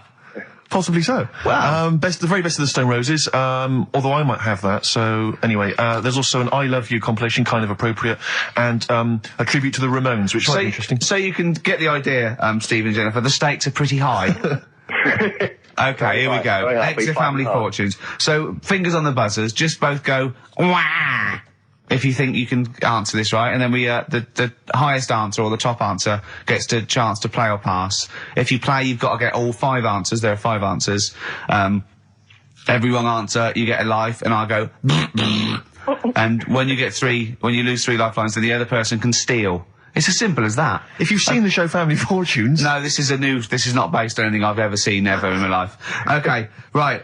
Okay, fingers on the buzzers. Okay. Name something. We asked 8 of my mates, right? Something you associate with Karl Pilkington. Well, Okay, Jennifer, what? silliness. Yeah, that's the top answer, thick or dimness. Hang on. Do you want to play or pass? Play, please. Okay. Stay tuned, Stephen, because you might be able to steal if she gets 3 wrong. Okay? Right, okay. Right, we've got the top answer, 4 to go. Thick or dimness is top answer, obviously. Okay, Jennifer, some other things associated with Karl. Comedy. You'd think so, wouldn't you? Yeah. No, I don't even know who he is. you don't even know who he is? No, she does. She must And do yet, bizarrely, she knows that silliness or Yeah. stupidity is the top I know, answer. it. Yeah, come on. Something else. Smelly eyebrows. One more wrong answer, and then Stephen gets a chance to steal. Okay. I don't know. People are screaming it at home. Very sensible. Oh, Was that very sorry. sensible? Yeah. Yeah. Okay, Stephen, can you think of one of the answers that Jennifer didn't get? Must be a mind for inane nonsense. Oh, well, I'm going to give you that because number 5 is even thicker. So, yeah, what you missed is, our top answer was thick or dim. Second top answer was Manchester. Third was Roundhead. 4th was airy Chinese kid. And 5 was, even thicker. So I think Stephen's the winner there. Yeah, I think he's done well. Yeah. You enjoy Rammstein, and you get the Stone Roses and an I Love You CD. So that's the pilot for this show, okay? When Blockbuster's all over, we're going to phase in XF Family Fortunes. Karl, thoughts? It's not that good, is it? Why? It's not that good. Just... I'm not that happy with it. Why? Why? Yeah. Well, just... What else? What? No. You're definitely right about that top answer. Well, thanks. So Stephen wins all those prizes. Yeah. Stay on the line and we'll take your address. And we'll send something to Jennifer as well for even bothering to talk to Karl. So what's this, Karl? What are you playing now? That badly drawn boy. Yeah, excellent. What Bye. am I doing Rockbusters then? Later. Rubbish. Eminem, Sing for the Moment on XFM 104.9 with Gervais, Steve Merchant, Karl Pilkington. Right, Karl, moving on. Got a lot to cram in. If you yawn again, or pick your teeth, or chew, Can I just, sometimes I get told off by Karl. He gets a little bit sulky if I slag off the prizes that he sources for each competition. This is from Rob in Croydon. He's a former winner of Rockbusters. Yeah. He said he didn't even know what the prizes were going to be when he entered. He won, and sure enough, for one night only, he was a hero. The following morning, it was just Rob again, and all I had to show for my triumph are 5 compilation CDs I'll never listen to, and 2 DVDs I'll perhaps get £9 for on eBay. Please get some decent prizes. Ricky, you're BBC's golden child of comedy. What are you doing? How many of your listeners really are into Stephen Polyakoff's The Lost Prince? No one. That's how many. Now that is a winner. That's someone who's got a reason to like us and like you. I think he's got the same attitude as Steve when you give him something for free. Yeah. Sorted you out with NERD tickets for last night. A lot of messing around, a lot of phoning round going on to get you them tickets. Yeah. Come in today. You enjoy the gig? Couldn't be bothered going, Karl. Typical. Yeah. I didn't say I couldn't be bothered going, Karl. You just assumed that was the case. You're right, but the point is this, Karl. Once you've given me the tickets, they are mine to do with as I see fit. The thing is, what annoys me is, right, I bet he hasn't even listened to them CDs. He might find something on there. That's his point, I think. Yeah, to be fair. But I don't want to give them stuff that's too good, because then they'll listen to CDs instead of XFM. Of course, there's always careful planning. So you always got an answer. Oh, Karl, you're my hero. We don't care, do we, Karl? Well, I think the prizes are all right considering what they've got to do. Do you know what I mean? Yeah. Right. It's just a bit of fun, for God's sake. So please do not blaspheme on air. Something else we're giving away. Go on. The Shining. It's more throwing away, isn't it? Once again, is it on video? Once again, it's on VHS. Just because you buy it out of your own money, Karl, stop being so mean. And I want to watch it tonight, because it's one of those films that... So you're going to watch this video, and then you're going to send it to someone as a prize? Yeah, it's one of them films that... Sorry, what, you just said yes to that without blinking? Oh, yeah. You don't think, like, Les Dennis doesn't have a quick go in the car on Family Fortune before he gives it away? It costs $5.99. Bowen has a go at those his and her towel racks. It costs $5.99, Karl. Okay, this is Karl in the classic The Shining. And what's the question? Well, we might ask that afterwards. Okay, then.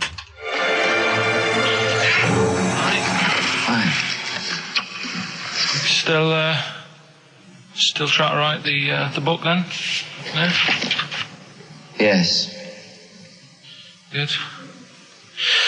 Funny, someone told me the other day, weird thing about a typewriter, the top row of letters, the longest word you can write is typewriter. I'll just show you. That's weird, isn't it? It's just the typewriter being... You're not in the mood, are you? You're in one of those grouchy moods again, that you get into when you're writing. I'm not being grouchy. I just want to finish my work. Yeah, it's just she's being a bit funny, a bit offhand and that. Let me explain something to you. Go on. Whenever you come in here and interrupt me, you're breaking my concentration. You're distracting me. And it will then take me time to get back to where I was. Understand? Yeah, but I just was coming in to try and cheer you up, you know, if you... I mean, I'm full of ideas as well, you know, if you're having a problem coming up with stuff, got loads of ideas you could write about. The other day I read about this airy Chinese kid. What do you want me to do about it? No, it's just that it could make a good book, do you know what I mean, sort of following round.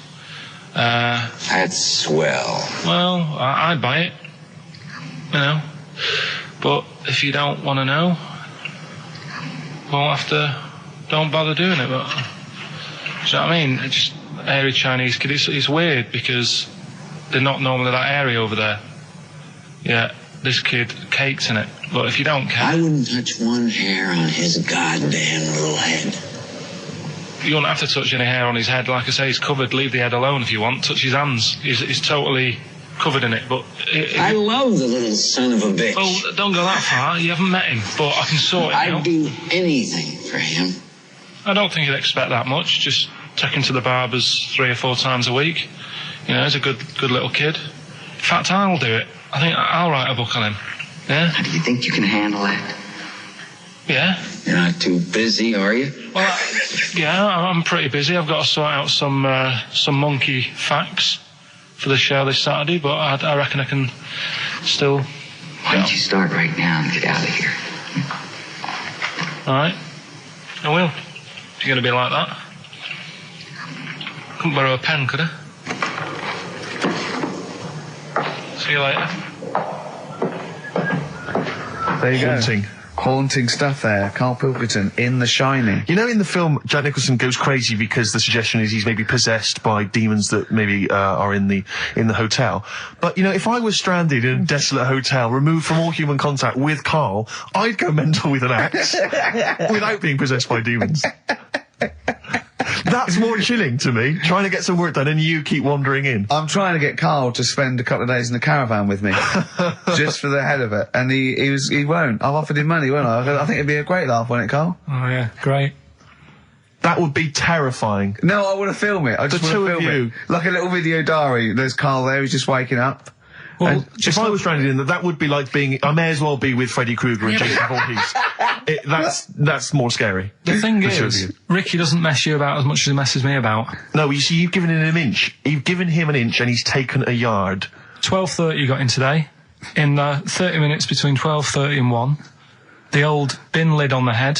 He wanted to do that again. Yep. Squeezing my head, think he had a go at. And karate chop on the back of the neck. Yeah. All in 30 minutes. Yeah. Who else can say that? Who else can say that? Who else can say?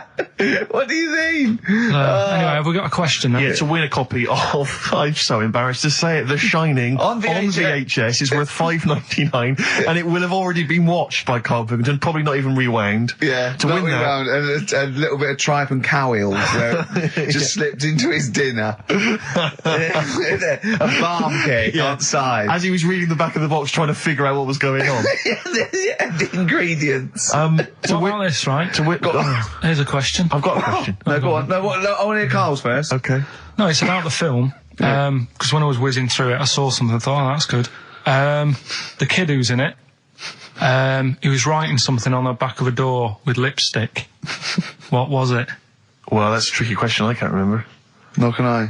Right. So the kid in it was writing something on the back of the door. Is that going to be too hard for anyone? Let's see if... I mean, I wouldn't be surprised if there's somebody... Right, the phones are going, so it might be. Yeah, but this is email, isn't it? All right, ricky.gervais@xfm.co.uk. What was being scrawled on the back of the door by the little kid in The Shining? Be honest, if you know that, it means you've probably already got it and you've watched it about 8 times. Yeah. Fair enough, though. All right. Bob Dylan. Oh. You're going to make me lonesome when you go on XFM. Sorry, they're arguing. Steve and Karl but he just goes, you've got to keep it slick. Do you know what? Can I just tell them what you're arguing about? Think of this, right? This is the argument. They're arguing whose fault it is why this show is rubbish. Think of that!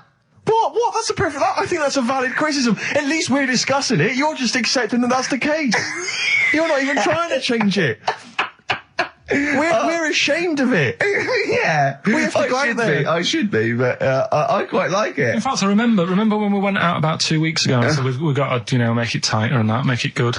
Went out for something to eat. You were happy sat at the table talking about squids and having to, go off with one if you wanted to have a kid. I brought up the topic, right, what we're going to do about the show. Suddenly you've got to go. It's like, I think I've made plans. So me and Steve sat there. Can I just see, I do that. I do acknowledge, quite shamefully, that this is more enjoyable for me to do than for you to listen to. But it's like 2 hours sort of playtime for me. It's like, the study period when you're meant to read a book, but you actually can't afford to run around and draw pictures. I think that this, even though I'm getting paid for this and I'm meant to be working, it's nice. It's cool, isn't it? Not for the listener, but for me. But the problem is, the only way we can improve this show, Karl, to be honest, the only way we can make this good is if the 3 of us resign. Yeah. And they replace it with someone else. Yeah, but Karl, you're getting flustered and you're getting stressed because you're, I don't know what I was saying. Answer the phones. You were letting them ring. You're still letting it ring. You're still letting people phone. You go, oh look, leave that.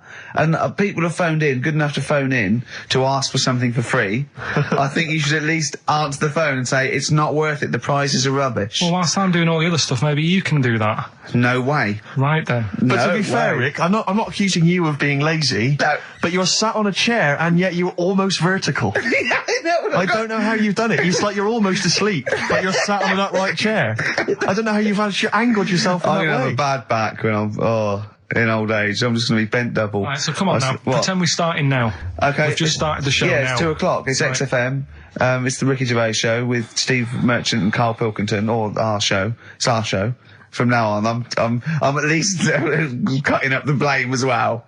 XFM 104.9. What do you want to know? Funny thing happened to me on the way here. Okay. Actually, it was about Wednesday or Thursday. I was walking along Charing Cross Road. I was on my way here actually to meet Karl for a drink, and this little fella came up to me. I think it was an overseas student. He's sort of like a student type, but he had an accent, and he came up to me and went, "Excuse me, are you one from the office?" And I went, yeah. He went, would you sign a script book of the office for me? I went, yeah, by all means, yeah. He went, can you come to the bookshop?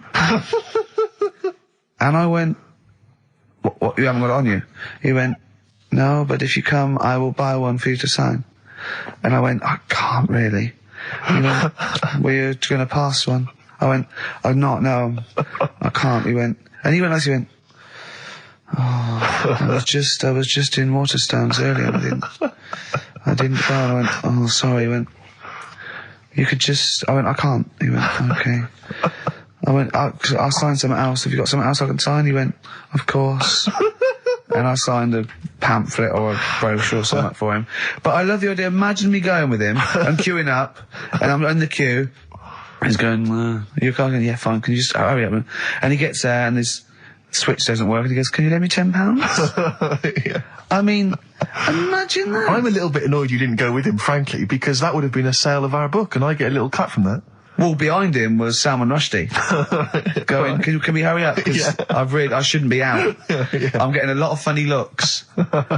And I really, I don't feel comfortable. But I thought it was very odd the other day, was we were walking along, and Ricky often gets bothered for an autograph, and some Japanese people who I think were tourists, they appeared from behind the corner, and I thought, this is odd, that, they seemed like tourists, but they're obviously going to ask for an autograph.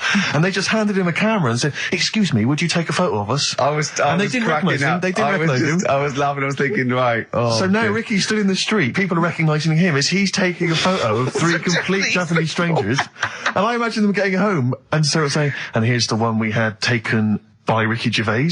Taken with Ricky Gervais? No, taken by Ricky Gervais. From the office. Isn't that brilliant? Would you come to the bookshop with me? The life of a minor celebrity. Not really.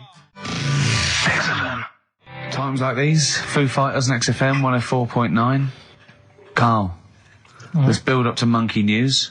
Do you want to give the competition answer and winner? Yeah, we did the bit on The Shining, me acting out in that. Yeah. And the question was, the kid in the film The Shining, he, after like the devil had got in him and that. This isn't written out, is it? You're just winging this, aren't you? No, but I remember it. Well, you haven't seen the film though, have you? No, but when I was whizzing through to get the clips to make that thing, right, I saw it and I thought, hang on a minute, I'll watch this bit. And that's why I want to take it home tonight and watch it. I meant more how you presenting the competition. It's just like Jonathan Ross on film 2003. Well, I'm just saying, right, so the kid's there in the bedroom, and he's got his mum's lipstick. Yeah. And he's saying... He doesn't run a mobile deed. No. And he said, he wrote down red rum on the back of the door.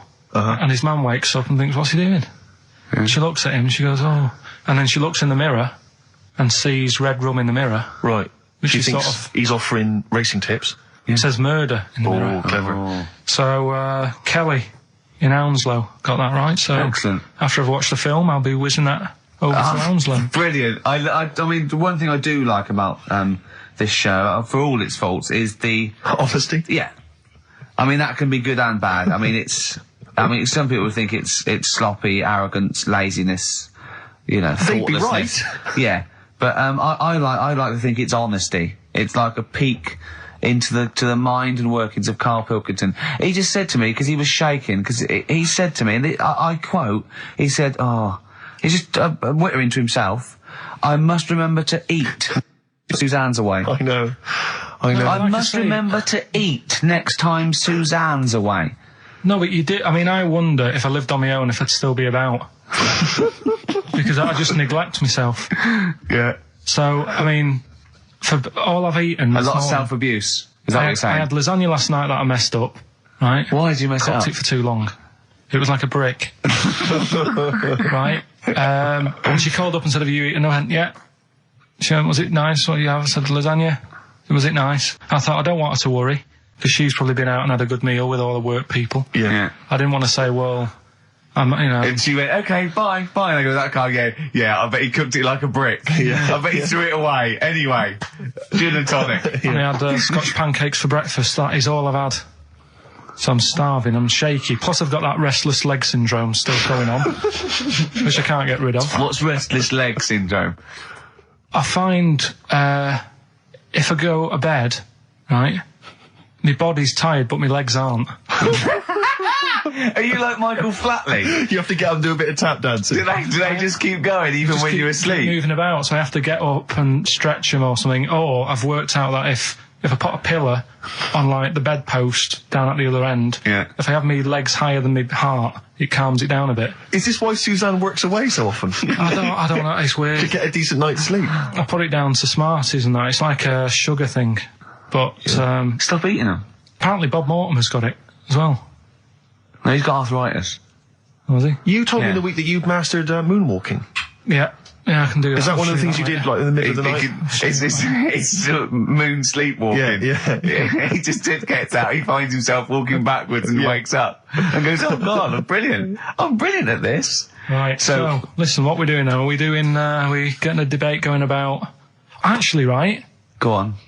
We're struggling, go on. No. You can help me out here, Carl. You've got an idea. I can see it in your eyes. He's got a brilliant idea. Wait for it. Go on. No. It's something, when I was looking on the web, found something out. Go on. It's a story about a woman who had a baby. What are you talking about? What? A woman Yeah. who had a baby who was having a baby. It was no clearer when you repeated it. No, Carl, I don't know what to do. I don't know what to do for the common good, right? Pursue this line of inquiry, right? Because I don't know where it's going, or play a record. I'm actually torn. I don't know what to do. No, I remember seeing it and thinking, I've got to tell Ricky about that. It's brilliant. What should we do? Should we go with it? It's entering into the abyss. It's opening Pandora's box. It's peeking. It's going down to the cellar. I've got a couple of questions, though. Go on then. Well, come down there with me. Come down the cellar with me. Okay, right, Carl. What? First of all, it was on the way. What do you mean? The baby was what? Had another? Was it? She didn't give birth. They didn't. The doctor didn't find one of those set of Chinese dolls up her. Russian dolls, whatever they're called. That's what I pictured it like. Those dolls where you take the head off and there's another one in there that all look the same. But no, the story was there's a woman who's... No, don't just say it again. That's a headline. That's not a story. There was a woman who had a baby, That's not a story. Imagine handing that in as a thesis to loads of the BMA. There you go, and read that. That's a children's rhyme. Yeah, there was a woman who had a baby What do you mean? So she had a baby, right? Yeah. And That bit's fine. We're okay with that. That's normal. That's normal. A woman had a child. Yeah, totally normal. She gave birth. Fine. Yeah. Next. Well, I don't know that much more, apart from the fact that the baby's like roaming about, and then 12 months later, she's like, oh. Interesting. So the gestation period of that baby was actually 3 months more than an adult. Yeah. Excellent. Weird though, isn't it? So was the headline, "My baby's 12 months pregnant"? What are you talking about? 12 months later, it had a... What are you talking about? Forget it. No, you haven't even finished the story. That's what you said. And 12 months later, you didn't even finish the sentence. So what do you mean? No, I didn't read any more into it because I just saw that and I thought, that's weird. And then I just was thinking, oh, like, imagine the kid at school at parents' evening. Go on. And it's like, well, your kid's pretty good. Now let's have a look at your work, sort of thing. Don't you think that'd be weird? But what? Did the child have a baby? Yeah. Of course it didn't. Play a record! We shouldn't have gone down in the cellar. We should have just left the cellar door closed. I never learned. That's the Zombies and a song called Time of the Season. I've enjoyed that. What do you think of Zombies, Carl? It's alright, yeah. No, not the group, but the Living Dead. Don't worry about them. No? Why? Not about, are they? Couldn't happen. You don't believe in that? Listen, right? You don't believe in zombies? So, I But was you do looking believe online. a baby had a baby? Yeah. On you go. On you go. Are you still saying that didn't happen? Yes. Right, well, I'll find the thing again, I'll print it off, and Well, then you'll all read I'm it. saying is there's more information that we need. Yeah. Yeah, but it always annoys me that when I do get the information, you'll go, yeah, but its name's Sally, you didn't say that, and make out No. as if... No, you don't do. make it look like we're over inquisitive or over cynical. You come out with the most abominable things man has ever uttered, and you expect us to accept them. Usually headlines, usually illogical, not just probably wrong. So, fleas are born pregnant. Are they? Yeah. Right. Okay. See? On we go. So, See, that's true, and you're not impressed. Because it doesn't involve a little werewolf child. Or half man, half shark. You're just not, it's not good enough for you. no, but if I read the first line of something, and it's not that interesting, I go next, right, and I move on. Now, when I saw a woman had a baby, and it had a baby, But you still didn't read on. No, but alright, I didn't read on, but it got me thinking. Like I said, you wonder about the parents' evening. I was thinking about, is it a good thing? Because you're going to spend more time with the kid. Do you know what I mean? There's a lot of mums who have to go to work and that. She's going to be a great mum. Grew up with her, literally. Yeah. Do you know what I mean? So She's I'm gonna be a wondering. great mum. I just wonder if, I know it sounds weird, but if Was it the the baby that woman had? Was that a girl or a boy? Well, it would have been a girl, wouldn't it? Of course it would. It'd be mental, wouldn't it, if it wasn't? Right. It would have been a weird story, wouldn't it? So anyway, that reminded me, because we were talking about other amazing stuff that Ricky told me to find out about. Steve, are you aware of bonobos? We mentioned them earlier. I'm not particularly familiar with bonobos. Right. It sounds like a cream cake. No, they were a sort of a chimpanzee, but more advanced than the traditional chimpanzee. They live in one sort of particular area, and it's the sort of closest animal to the missing link. They're very intelligent. They take on a lot of social aspects of human. They have sex for pleasure and no other. Steve's looking annoyed. He's done, yeah. What did you find out about Apparently, I found out it's 98% not human, this kind of thing. It's nearly human, but it's not. We share 98% of DNA with it. Yeah, 98%. It's a higher percentage than you. They have sex for pleasure. They do look a bit like him, though. They've got a little round head, haven't they? But, and they're much more upright than got a more flexible. I sort of get bored with animals that are like classed as being intelligent, right? So when you told me, I get bored of them. Because they're not doing enough. They're not playing Nintendo. Do you know like that people always rave on about dolphins, saying, Yeah. oh, they're really bright and that. Yeah. I was having an argument with Suzanne about it, and she goes, oh yeah, dolphins are really intelligent. And I said, but what? What have they done? So she said, well, they use them in wars. They strap bombs to the back to go out to boats, Yeah. to then blow up the boats. Yeah, they're trained, yeah. Well, that isn't that bright. If it was really bright, it'd go, I'm not doing that. Well, no, they leave them. They don't blow themselves up. Anyway. But, Right, well. So anyway, so bonobos, really bright and that. Now, I was looking at them, and they are, they're saying, they're just like humans, basically, right? But what I was thinking is, I didn't have a chance to ask you, if you got a mentalist Right.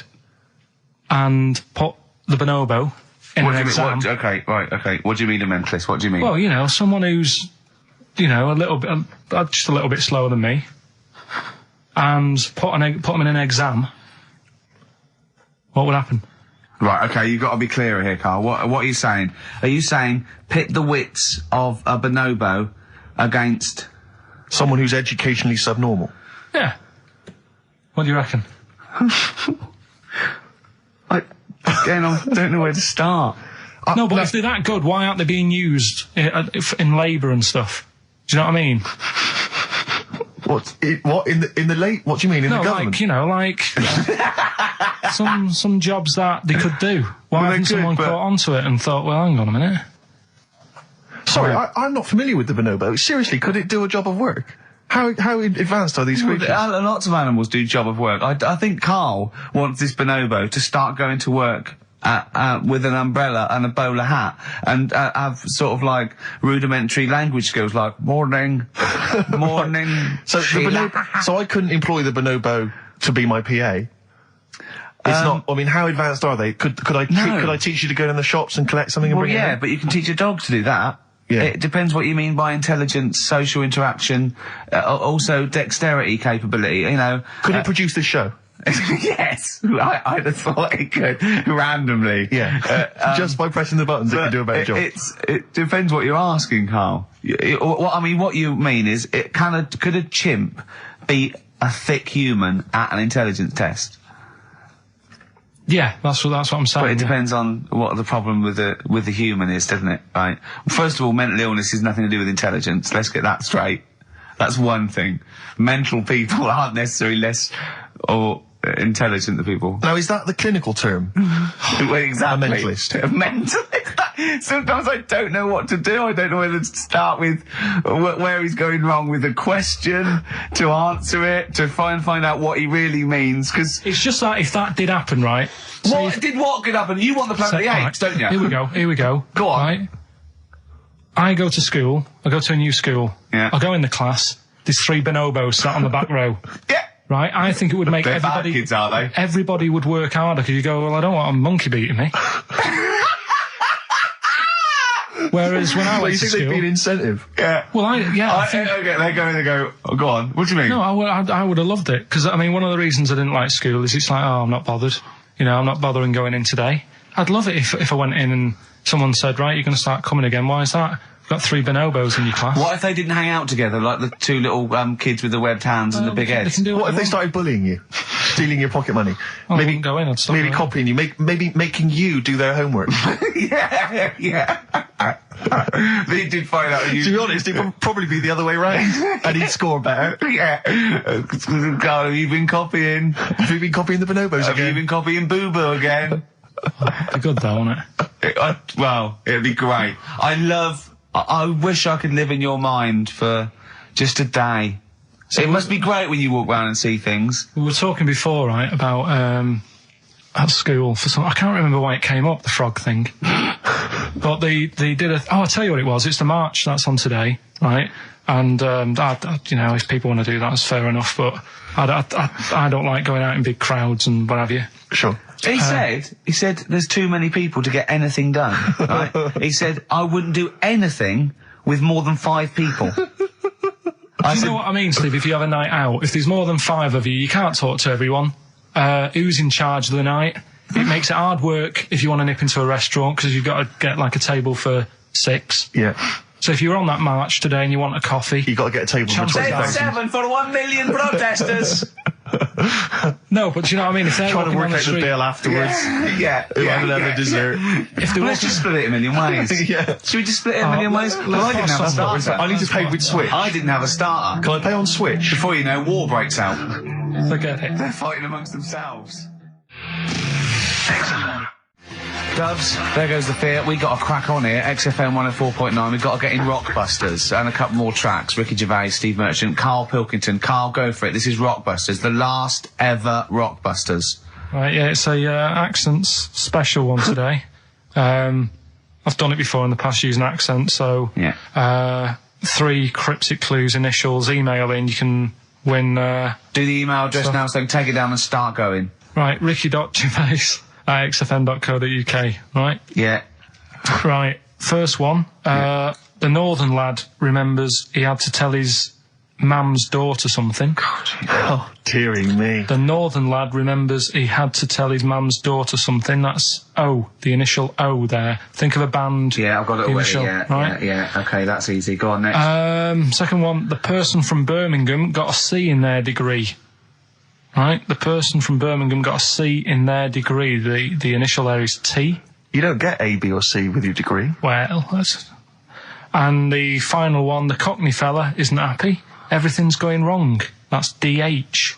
The initials there, DH. So very quickly, the northern lad remembers he had to tell his mum's daughter something. God, they're not going to get the second one. O. Second one, the person from Birmingham got a C in their degree. Initial T. And the last one, the Cockney fella isn't happy. Everything's going wrong. DH. Email in ricky.gervais@xfm.co.uk and win some stuff. Is it important that they bear in mind the accents? Will the accent really help important. them? Of course it will, yeah. Well, of course it will. Not necessarily, of course. Yeah.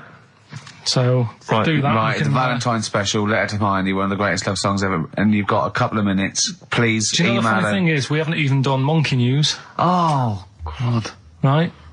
There's nudists going about, playing bowls, which we didn't get round to. Are there? Yeah.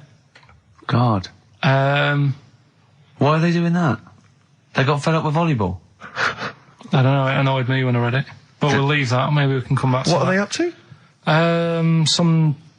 They got to be careful when they're smoking a pipe and bowling if they're nude. Do you know how, like, nudists annoy me? I saw it in the week that, Sorry, what was the monkey news? Quickly. No, we got to save monkey news. I'll have to do that when we, Is it quick? Is it quick? Going into the record. What, the monkey news, is it quick? Yeah. I can tell it to you quick. Quick then. Right. Jingle. Oh, chimpanzee that. Go. Shambles.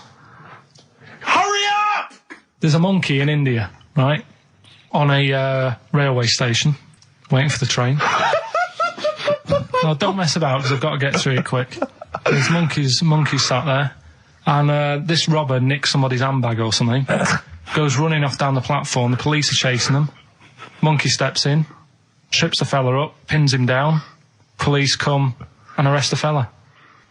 He tripped over the monkey. Okay, play a record. He didn't. He tripped over the monkey. The monkey was waiting for a train. He tripped over the monkey. The monkey was waiting for a train. He tripped over the monkey. Did he check the timetable? Okay, leave it. He bought his own ticket. Letter to Hermione by David Bowie. Well, we're all getting stressed here. We're going to run out of time again. We haven't had enough answers. We left it so late. We had so much rubbish to pack in. You did it on purpose. What? What do you mean? You did it on purpose. I love Rockbusters. I think it's the highlight of the week. But I remember in the early days of Rockbusters, we used to get reams of emails. Do you know how many we've had today? Go on. 2. Yeah, because we've just done it in the last link, and people have to think about it and do research. They have to guess, because I don't think Exa from Family Fortunes is going to be a success. Don't knock Exa Family Fortunes, Karl. It ran on ITV for years. Right, well... Yeah, so has anyone got any right, Karl? What we'll have to do just as well, we haven't got any prizes to give away anyway, because we gave them away our next month. Yeah, we're coming through now. Let's see, just hang on a minute. Well, this isn't radio. You can't just sit here looking at a computer screen going, hold on, that isn't radio. Right, well, it'll have to be the one who got the closest, right? Okay, who got the closest? What are the answers? Give us them again. Right, the northern lad remembers he had to tell his mates, his mum's daughter something. I'm so glad this is the last one ever. This is the last, I promise, it's the last Rockbuster ever. The northern lad remembers he had to tell his mum's daughter something. That was O. Yeah, I know that. What was it? Oasis. Oasis. Right. Yeah. Oh. So that was a northern I like that one, that works. That works, though. Go on, what's the next one? This one worries me. Go on. The person from Birmingham got a C in their degree. No idea. That was T. Go on. Toto. 2-2. A C as well. Just made it up. A C. 2-2. I love it. I love it. Toto. Well, Toto. Right, no, did anyone get Toto. that? Yeah. You are joking. I just saw it on an email. Right, come on. Like What was the last one? That's extraordinary. Last one. The Cockney fella isn't happy. Everything is going wrong. Going back in time a bit. The initials DH. Going back in time a bit? Yeah, that for the song. It's not a sort of. Oh right, I remember. I thought I didn't hear that first time round. Cockney fella isn't happy. Everything's going wrong. The initials with DH. Yeah. That was Dan Hill. Dan Hill. Right. Dan Hill. Nobody got that one. That's a tricky one. But Steve, do you want to pick someone who got a couple? No. I mean, I imagine Dan Hill was on everyone's lips. I mean, I'm sorry. I think I know about music, but I don't know who Dan Hill is. Sometimes when we touch. Yeah, honestly, it's too much. It's an awful ballad from about 1973. Yeah. Right? No one would get Dan Hill. Did anyone get Dan Hill? Well, I don't know. Steve, you are just... I'm not going to check. I can't be bothered. I just want to celebrate that it's over. I'm just pleased that we're finished with Rockbusters. What? Right. Did anyone get it? Hang on a minute. I've got to Put that check. one back. I want to hear the answer again. What? Carl, leave the mouse alone and let me find that one. Right. That is someone's contempt for you. Yeah. They've put Oasis, fair enough. Second one, Travis, they've just gone. Third one, Oliver Hardy. They don't care. That's how much contempt people have for you. What's the answer? NERD? Yeah. Provider. Oh, I hope the Sonys weren't listening to that. I'm not going to come in for a couple of weeks.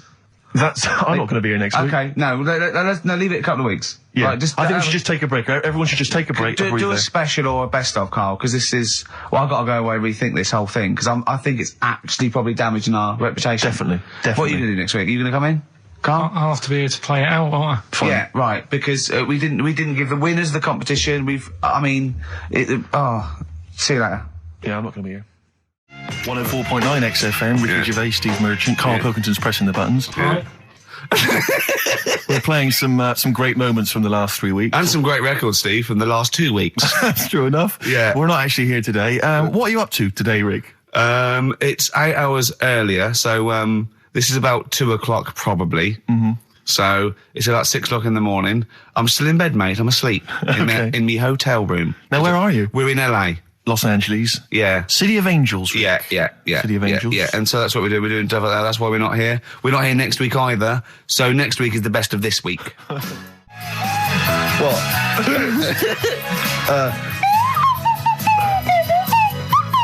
Someone's left one of those little things in here. It's brilliant, isn't It's it? amazing. What are they called, those things? I imagine just there. I was thinking of being in the front row at a Morrissey concert and going, can I just play along? They are brilliant. I don't know what kind of sound that is. I don't know. It's only used for when Kenneth Williams Yeah, exactly. sees someone undressing. Yeah. That's the only time that is used, that noise. Exactly. That is But brilliant. it's like it was specially created for the Carry On films. Yeah, we need, I don't know what it is, but we need something when I walk in and see someone changing. Well, what about this? There is a light that never goes out by the Smiths. I phoned Karl up in the week, yeah, and I said, what are you doing? He went, well, even though it's one of my days off, I'm just doing some research on the web. Found anything that said, yeah, I'm doing science. And then he said, you can get wigs for dogs in Tokyo. That's his scientific fact. And I went, what do you mean? Dogs, if they need a wig? I said, if they need a wig, what? Dogs going bald? And he went, like, this is fine to him. He went, it's a stressful city, Tokyo. The world's all right with Karl. He's always got an explanation. I've only ever seen him confused once. When in Edinburgh, he looked out of his window one day and he saw a bloke putting a parking ticket on some rubbish. Yeah. And that genuinely confused him. Yeah. He couldn't work out, could you? It's a bit weird, isn't it? And the woman breastfeeding her 8-year-old child, you didn't like, did you? I don't like that. But the what's the name? Animals with wigs. I kind of thought, after I put the phone down to you, I kind of thought about it, thought, yeah, it's a bit daft, that. Are you sure he's not the ageing pop group? No. The Animals? But when you think, have you ever seen like a bald pet? No. It's weird. What do you mean? Because my mum, we had a cat, we used to get through loads of cats because we lived on a... Oh, God, it started early today, isn't it? What do you mean you It's got through only a lot 10 of cats? past one. Because What are you doing? Running a restaurant? We lived on... Oh, God, what do you mean? No, we lived on like a main road. Oh, yeah. Right? So Yeah. we used to get through a lot of them. My dad It was kept their saying, risk. stop wasting money, it's not Stop good. wasting money, not wasting cats. Right, so anyway, we had this cat that was ill all the time. And It's just bag of nerves, probably. Yeah, malingerer. Yeah, I'm terrified. I'm going to which house? Rome. Oh, God, bloody hell. Rome. Don't let me go to the Pilkingtons. and it, for some reason, it kept being sick all the time. Right? Yeah, that is nerves. That's definitely nerves. So my mum kind of thought, I've had enough of this, and she shaved it. Whoa. Whoa. Now, I know you're not vets in your family, but what correlation did your mum think there was between it being sick and shaving it? Because it kept being sick, and it was a pain to wash, because it kept getting So caught she up. wanted a dry wipe cat. So Why didn't she just varnish it? What? it's weird. It's weird. Though. So now he's cold and sick.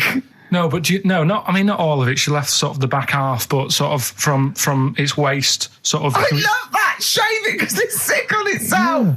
And That is it was the genius. weirdest looking thing. I mean, normally I like cats. I'm always like giving yours a stroke on the head and that. Yeah. But as soon as she did that, it was like, oh, Yeah. can't touch it. And then So now it's sick, cold, and hated. Yeah. Carl. It must have, I mean, the other cats must have been taking the mick out of it constantly. It's just making things worse. I'm hoping that it got run over and was put out of its misery. no, I think it got all right, that one. Or is that the? Yeah, it did get run over. It did. Oh, God. Oh, dear. How many cats do you say you've got through? I'd say whilst I was living at home, I mean, it's still on the increase even though I'm not there. So whilst I was there, probably 5. God. Wow. Oh. Yeah. And were you upset each time, or you just got used to it? It's one of them things, isn't it? Like I've said before, when you first see something, it's a bit of a shock. Do you know what I mean? It's like the Elephant Man or whatever. Yeah. First time you see him, it's that sort of, oh, look at that. Do you remember the first time you saw Steve? No, I'm not being funny. Do you remember the first? Yeah, but I've said this before. It's always, then you get used to how people look and you don't... No. I'm going to burst. You have to play a record. No, but... Because I just see Steve's face. No, but I've got used to it. Shut up. Let You Down. Gold Rush on XFM 104.9. Ricky Gervais, Steve Merchant, Karl Pilkington. Brilliant. Well, here we are again, XFM on a Saturday. Just gone 1 o'clock, Steve, if I'm very much mistaken. But we're not here as such. We're away again, gallivanting around. We've got to do the special sort of best of again. Okay. Which we did a few weeks ago. So this is the best of the last 3 weeks. Which I think is it's the best 3 weeks we've ever had. But I'd like it condensed into 2 hours. Yeah. Yeah. Some great music as well in there. Yeah, there'll be some great music interspersed with fine chat that you've already heard. Yeah. Except this bit. This bit's new. We've actually, out of the kindness of our heart, we've come in last week. Yeah. Yeah. And we've done a few clips just because we felt a bit guilty about shooting off. Yeah. And I mean, even now, having heard this link, I'm beginning to wonder if it was worth our time. Yeah.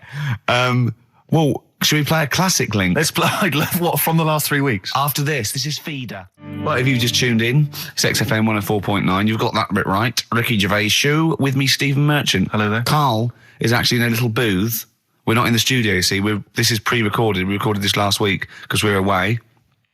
And it's sort of like the best of the last 3 weeks since last time we were away when we put out the best of. It's a long time since we've had any white van, Karl. For those that don't remember this particular hot feature, we basically ask Karl some of the questions that are asked of a white van driver in the Sun. They always have this on Saturday afternoons. Anyway, here's the first one. They're not fascinating, Karl, but I'm just interested on your take, really. Yeah. What do you make of Cilla Black quitting Blind Date after her husband sent a message from beyond the grave? Are you familiar with this story? I didn't know that. What's that? She went to see a medium, and supposedly her husband passed on information through the medium, which was incredibly vague, but persuaded her to quit live on air. Well, it's about time, isn't it? If even dead people are saying enough's enough. But I'll tell you what, though, talking about ghosts and that, do you know how I'm into them? Yeah. Right? How weird do you think this is, right? Well, it's not true. Before you say it, play a record. No, go on. Go on. Right, it's this woman. I don't even know if it's ghost, really. It's just a bit weird. Sure. Yeah, sure. There's this woman, and she's not a woman, she's a kid. Sure. Okay. Sure. She's walking down like a street in her area. It's a nice day and everything. Everything's normal. She's walking down, and a woman comes up, cycling past, right? The woman on the bike looks at the kid, absolutely terrified, right? Got a really scary face on her. Yeah. The kid's thinking, why is she doing that? Yeah. Right? So anyway, she thinks nothing of it, goes, I think she was playing in the park or whatever, goes and has a nice day. About 15 years later... Oh, right, yeah. She's, I don't know, I think she was going to work, right, on a bike. She was riding her own bike. Riding her own bike, cycling down the road. Oh, yeah. Looks at the kid. That's the thing that happened, like, 15, 20 years ago. Right. It's her on the bike looking at her as a kid. Right. Not another child. No. So it's her. She's seen herself. Carl? I mean, I don't know where to start. Firstly, where's this information come from? But I mean, why do you ever? I mean, I don't know what part of that you think can be true. I mean, honest. I'm speechless. I don't know what to say. What are you talking about? Bit weird, though, isn't it? But it's not true. It didn't happen. Nothing happened like that. She said it did. Well, then she's wrong. She said she saw herself. She saw herself as a kid, didn't she? Did she carry on riding and as an Puck? adult when she was a kid. Did she stop and talk to herself, or did she ride on by and think that's a bit weird? There's me as an 8-year-old. I won't stop. I'll be late for work. yeah. If I'm late again, the boss said he'd be in trouble. Yeah. Oh. Well, And where is this information? Did it happen to someone you know? No. You overheard it on the bus? No, it was in the 14 Times. Ah, right. Well, Okay. that's the answer. Good. We've Okay. got to the bottom of that. Right, good. Carl, let me ask you now. Carl, you will be a little bit unnerved about this. Have you seen the film Jurassic Park? Yeah. You know what happened there? Well, according to the sign here, it says scientists are planning to clone mammoths for a theme park. Look at his face. Look at that. He looks like a dog caught in the headlights of a car. He's terrified. I love Carl. He sprung to attention Carl. there. Is that the best news you could have? Man moths.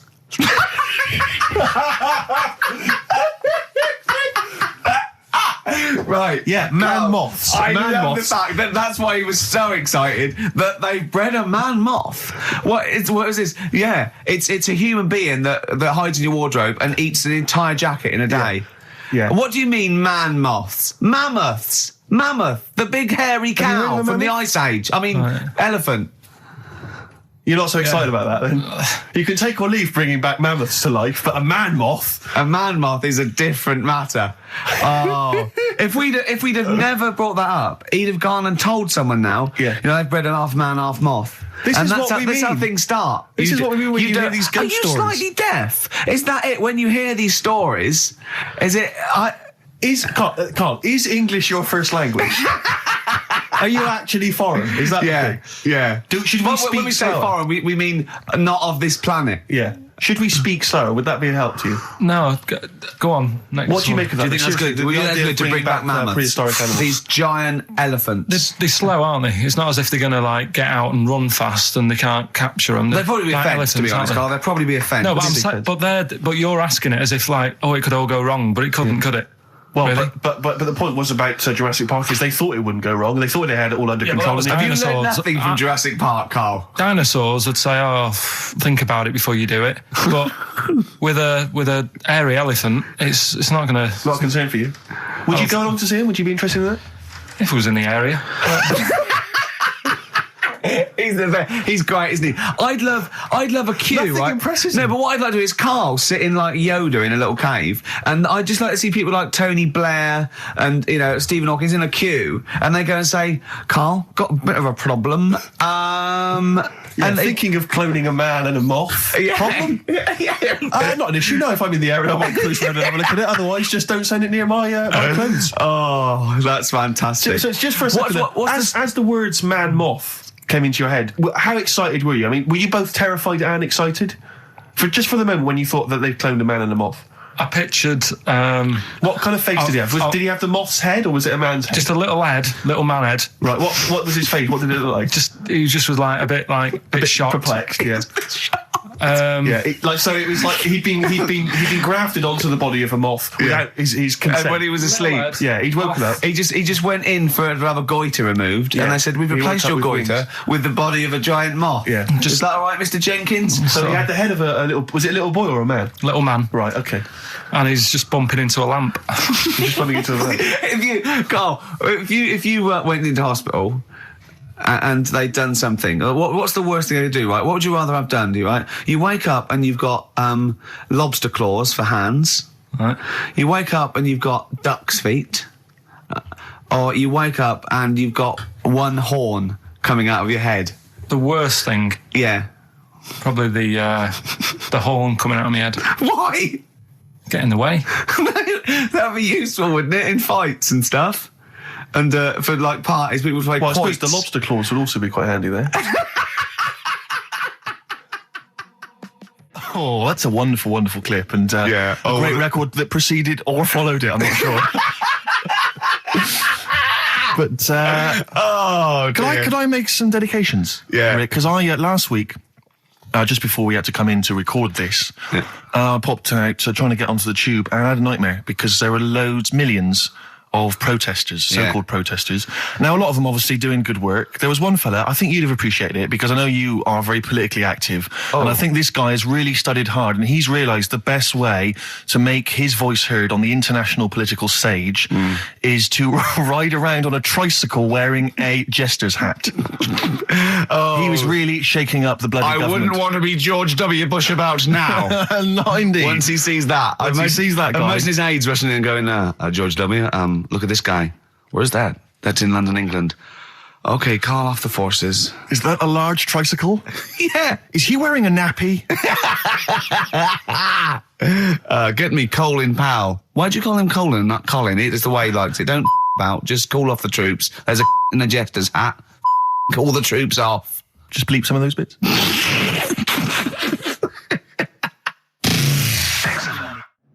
XFM 104.9 of a Saturday. Ricky Gervais with me, Steve Merchant. Hello there. But we're not here. No, we're away.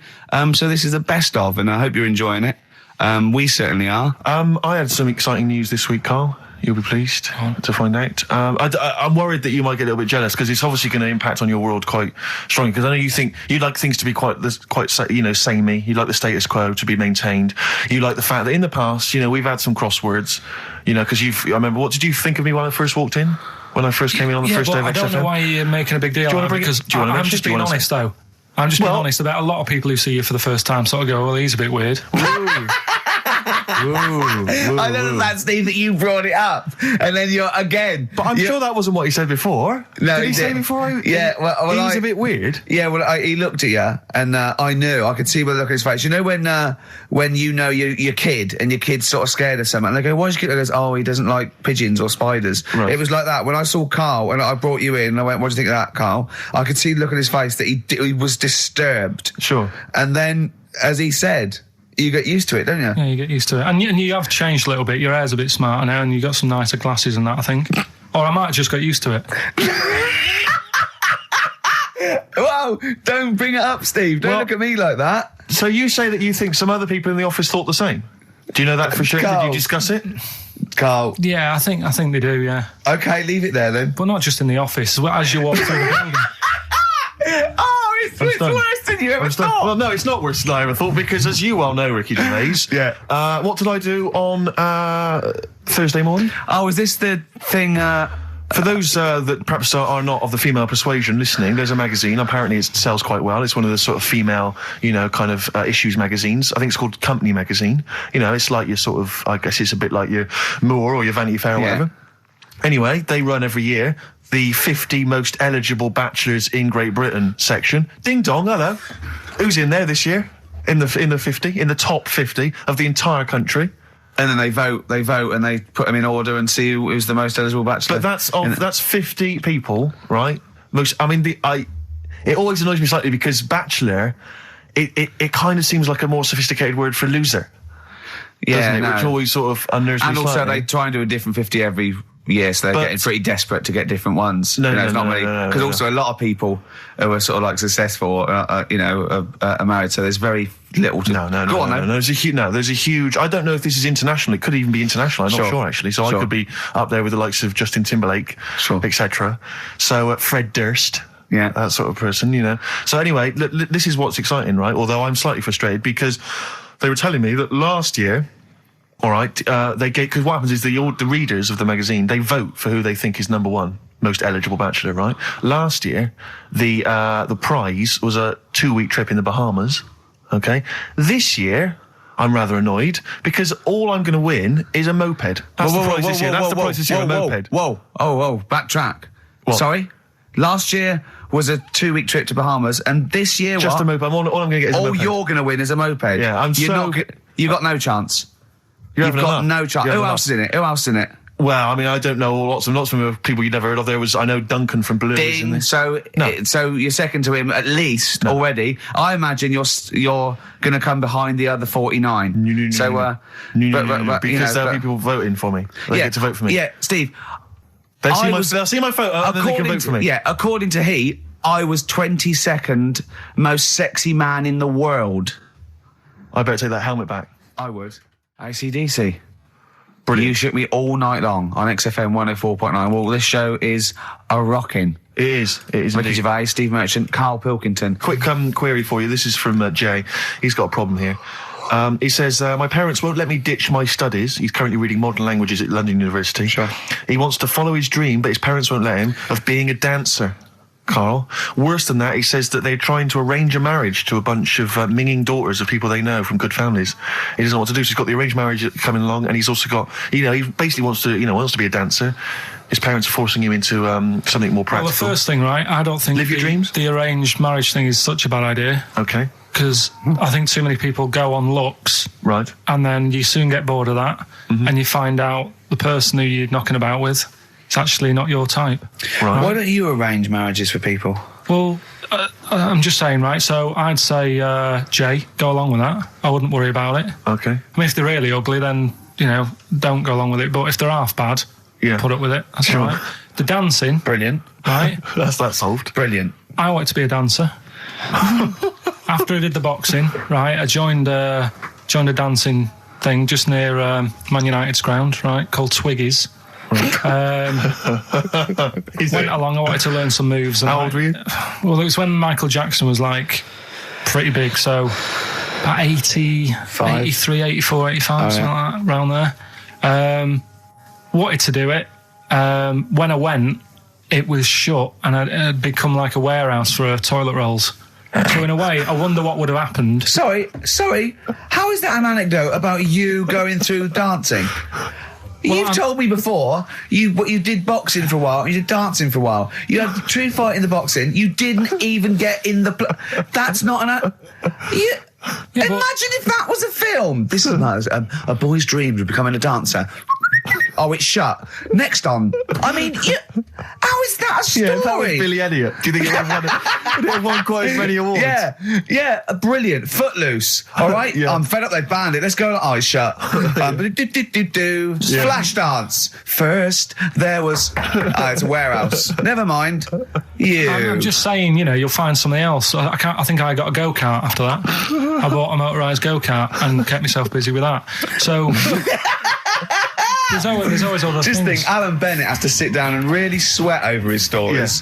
Yeah. He just opens his mouth. You are a living Alan Bennett character. So that's solved. Well, Jay, don't worry about that. There's no emotional problems I can foresee if you follow that advice. So the advice there is do an arranged marriage. If she's not ugly. minging, she's not completely minging. Yeah. And don't worry about dancing. Get a go-kart. Cheers. Great. XFM 104.9. We're not here. This next clip is one of my favourite clips. Look, it needs no introduction. Here it is. What should we do next? It's too much. Do we need them out of the way? Do we need them out of the way? Yeah, just let's explain it again. If you're new, I'm sort of on a bit of a mission to find out. We've got a lot of animals and insects in the world and stuff. Yeah. Do we need them all? It still amuses me. So we found out we've got to keep jellyfish. We've done octopus. She said we've got to keep them. This week, snails. Do we need them?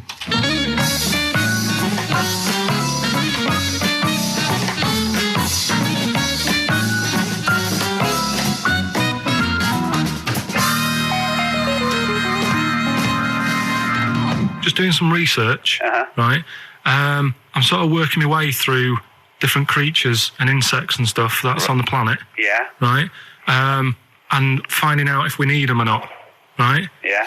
Do you know much about snails? Well, sea snails? Well, yeah. Snails in general. Don't know much about snails, land snails. I know a bit about sea snails, like whelks, top shells, that sort of thing. Would you say they're important? What sort of sense do you mean by important? Say if we had to sort of get rid of some animals and insects and that because we're running out of room Right. Do you know what I mean? Because I'll tell you what I know about some snails. I don't know if this applies to sea snails as well. I mean, I called you today because a lot of other places are shut. Yeah. Right? So, I know they like to eat stamps, apparently. The glue on stamps. They love it, right? Right. Apparently a lot of letters and stuff aren't getting to where they're meant to be getting because snails are crawling into letterboxes and eating the stamps. That obviously doesn't apply to the sea ones, but that's a problem they're causing. All right. Were you aware of that? No, I didn't know that. Bet you're glad you answered the phone today. Right? They love beer. Beer, yeah, who doesn't? And also, I don't know if this is right, but I heard that they sleep for 13 years, or can do. Right, I wouldn't know if they can sleep for 13 years or not, but... I mean, sea snails are pretty important. Yeah, they do quite a good job in the sea. They graze on algae, and they provide food for other animals. I mean, you can say that about any fish, you know, or any animal. Why do they exist? Would you be upset if, you know, someone said, we're getting rid of them? Oh, yeah. You would be? They're an animal, you know, I wouldn't... Forget being like favouritism and all that I get for them, right? There'll be other things knocking around you can sort of spend your time looking after. You'll still have a job. Don't be worrying about that. Because I'm not going to get rid of all the fish. Jellyfish need looking after, so you're safe. Yeah. But do we need them? Come on, there's loads of people saying, come on, we've got to move on through the animals, and you're holding them up saying, well, I want to keep them. Well, who's saying we need to... That just sounds a bit crazy to me. Just imagine. Do you know what I mean? And they would come to you because you work in an aquarium, so they'd be asking for your advice. Right. And you're slowing it down. Well, they asked my advice and I'm giving it to them, so, you know, that's what I think anyway. Yeah, but snails, you know, I mean, like I say, they drink beer and that, you know. What did they do apart from some food for a whelk? They were around, their descendants were around a lot longer than we have been. Yeah, they've been around a long time, but what have they done? Well, they've survived that long, so they must be doing something pretty good. Well, apparently they sleep for 13 years, so really, even though they've been around for ages... I think that sounds a bit... But I don't think they sleep for 13 years. Not all of them, just the tired ones. So, snails, do we need them? Well, yeah, I just think they've got to, just as, you know, it's not for us to say, do we need them or not, we can't just... So you think we should keep them? Yeah, definitely.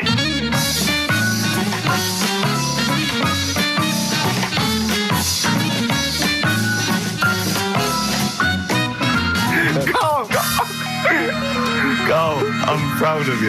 That was getting really quite annoyed. I know. What did he think he was doing? What? I don't know what you tell these people. I mean, you don't get their permission to play this out, do you? You just don't say the that. thing is, right, I sort of told him what it was about, but we won't say who he is or where he works, because it doesn't matter. I just needed to speak to someone who knows. I know the fact that you were trying to get an answer out of him by suggesting that he would be safe, because he could look after jellyfish if he gave the okay to destroy snails. He was getting livid, you can tell. Oh, God. Brilliant. So they've been around a long time, but what have they done? Well, right, last week when I did Do We Need Them, do you know when I called up one of the museums in a science museum? Yeah, you talking to me? Yeah, I'm just saying, I wanted to tell you before when the song was on, but you're so busy listening to it. Yeah, was I so busy listening to a song I was playing? Yeah, but we're doing a radio show, aren't All right, we? what's your point? Well, I just wanted to say, she emailed in to say I got her name wrong, so I'm just apologising for that. What did you call her? I think I called her Jessica. What was her name? I don't know, I've got it on email somewhere. This is not an apology. No, I'm You've just got saying... it wrong again! You've not even said her real name. How is that an apology? Well, I remember, I read the email, so, yeah, But who are you apologising to? I think her name's Jackie, I think. Oh, you've got it wrong again, haven't you? Well, anyway, and she just said if you want to see dinosaurs and that, go to the museum. You were complaining about that as well, weren't you? You went to a museum and there was too many dinosaurs. He said you just need 4. No, well, Steve, have you been to the one in Knightsbridge? I think this so. one that I called up, right? It's nice. You go in, you get a good collection of stuff. You walk in, there's 3 or 4 dinosaurs. You've had enough, right? I went into New York, right? Went to the museum there, hundreds of them. You can't move for dinosaurs. Yeah. It's almost like they're responsible for them being extinct. There's loads of them. So all I'm saying is, if you want to see a dinosaur, go to the one near Knightsbridge. They've got a nice selection, some old vases and stuff. It's worth going. So That was great, Carl. Play a record. Well done. bit of Amy Man. Oh, I'm obsessed with this song, Red Vines. It's brilliant. XFM 104.9, Ricky Gervais show with Steve Merchant. Hello there. Good. And we're not here this week. We're off jetting around the world, so we've pre-recorded these links. The time is currently somewhere between 1 and 3 o'clock. So a time check there from Steve Merchant. No problem. Yeah, and what about this weather? Isn't it warm? Stroke, edit that, Carl. Cold. Okay, whichever one. I'm pleased to see that the congestion charge has had some considerable effect. Had no effect. So just, yeah. Wasn't that great on telly last night, the film? Yeah. I particularly enjoyed last night's EastEnders, Coronation Street, Brookside. Okay. Yeah. XFM 104.9, Ricky Gervais, Steve Merchant, Karl Pilkington. Tell us about this monkey, Carl. You're going to love this one, Steve, right? So last week we were talking about how, like, a lad left his family because there was problems at home and that. He went and lived in the wood. He got airy. Right? No. Leave it there, Rick. We haven't got time to go into it. Right, so... That's what happened. And that's what happened. He lived with the monkeys. He went airy. That's what happened. Looked into some other stuff about, like, airy kids and all that. Yeah. Came across this story about a bloke, right, who worked in a zoo. Oh, dear. Right? So... Trouble's brewing. Loving his job and that, but it's quite a lonely sort of job because you don't see many people. You're just dealing with animals all the time, right? So anyway, he gets a bit pally with a monkey because it's the closest thing to a human. Well, that ape is. Right. Yeah, but you can't really go that close to apes. They're dangerous. What do you mean? What type was it? Do you Just mean let him tell the story. Was it a chimpanzee? I reckon it was a chimp, yeah. Yeah, it was you a don't chimp. even know, so it was that's a an chimp. ape. It was a chimp. Okay. Yeah, but it doesn't matter, does it? So he It's the gets story. pally with him. Right, so he gets pally with What, him. did they go on and holiday together? Well, no, I mean, it starts On the off pool together. starts off just checking each other out and, probably sharing lunch and that together. Yeah. Right? Anyway, this goes on for a while. They're getting on well on that. And then after a while, right, the monkey starts sort of imitating him a bit more and sort of walking upright. Oh, God. Yeah. Right? So he thinks, oh, that's a bit weird. Anyway, they get on really better and what have you. So he thinks he could live at home with me, because we're getting on the storm. Yeah. Right? So he takes him home, and before Is you this know the it... beginning of Beneath the Planet of the Apes? I think it is. I think you've seen this on video. I'm worried, because he's already imitating him and they're moving in together. I'm thinking it's maybe a bit like Single White Female. Single White Zookeeper. Oh, brilliant. Right, so anyway, so he's moving in and it's getting used to sort of the normal human life. He's having a cup of tea in the morning. Yeah, PG tips. He finishes the day off with a dear. Finishes the day off with what? He doesn't have to move a piano at one point, does he? Finishes the day off with a little brandy. Yeah. He pours himself one. Is he wearing a smoking jacket? Yeah, I'll tell you what, Carl. You're a maniac, mate. No, this is why it attracted me. It's amazing, right? So he's having his brandy and that, loving his life. Next thing you know, he sort of I don't know if he loses it or he gets shaved, but the top half of his body is hairless. Right, apart from his head. Right, so he's got a nice. So it's the opposite of the kid. Well, yeah, this is what I'm saying. That would happen. Right. Well, hang on, but so you don't know if You he don't was even shaved know. or if it's How did it say? Then the hairless. What? I'll bring it in for you, the story, and then you can see if I've gone wrong. Keep going. Anyway, so this is going on, and he's having a great life. Then the zookeeper starts getting a bit annoyed because he's having a better life than the zookeeper. The zookeeper's in the zoo. This is such So the zookeeper's still got to do a day's work. The monkey's at home, he's partying, Well, he's it got gets his to other a point when he says there's no point you coming in to the zoo because the whole reason of you being there was because you're being kept there. Right. And he didn't want to bring the memories back, so he said, you stay at home. So you're talking such. Just let him finish. God, I don't know if I can sit here and listen to this drivel. I'm fascinated. It's nearly over amazing. anyway, right? It sounds extraordinary, Carl. So he's walking upright, he's having a tea in the morning, finishing the day off with brandy. Gets a bit out of hand, only tries it on with the zookeeper's wife.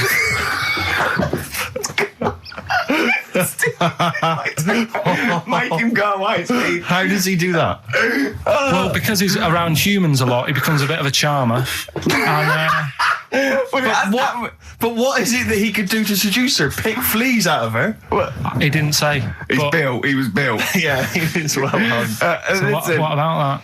What do you mean, what about it, Karl? It's obviously not true. I don't understand how... I love the fact he becomes a charmer. He's got better taste in brandy. Exactly. And what was it that he was doing that seduced her?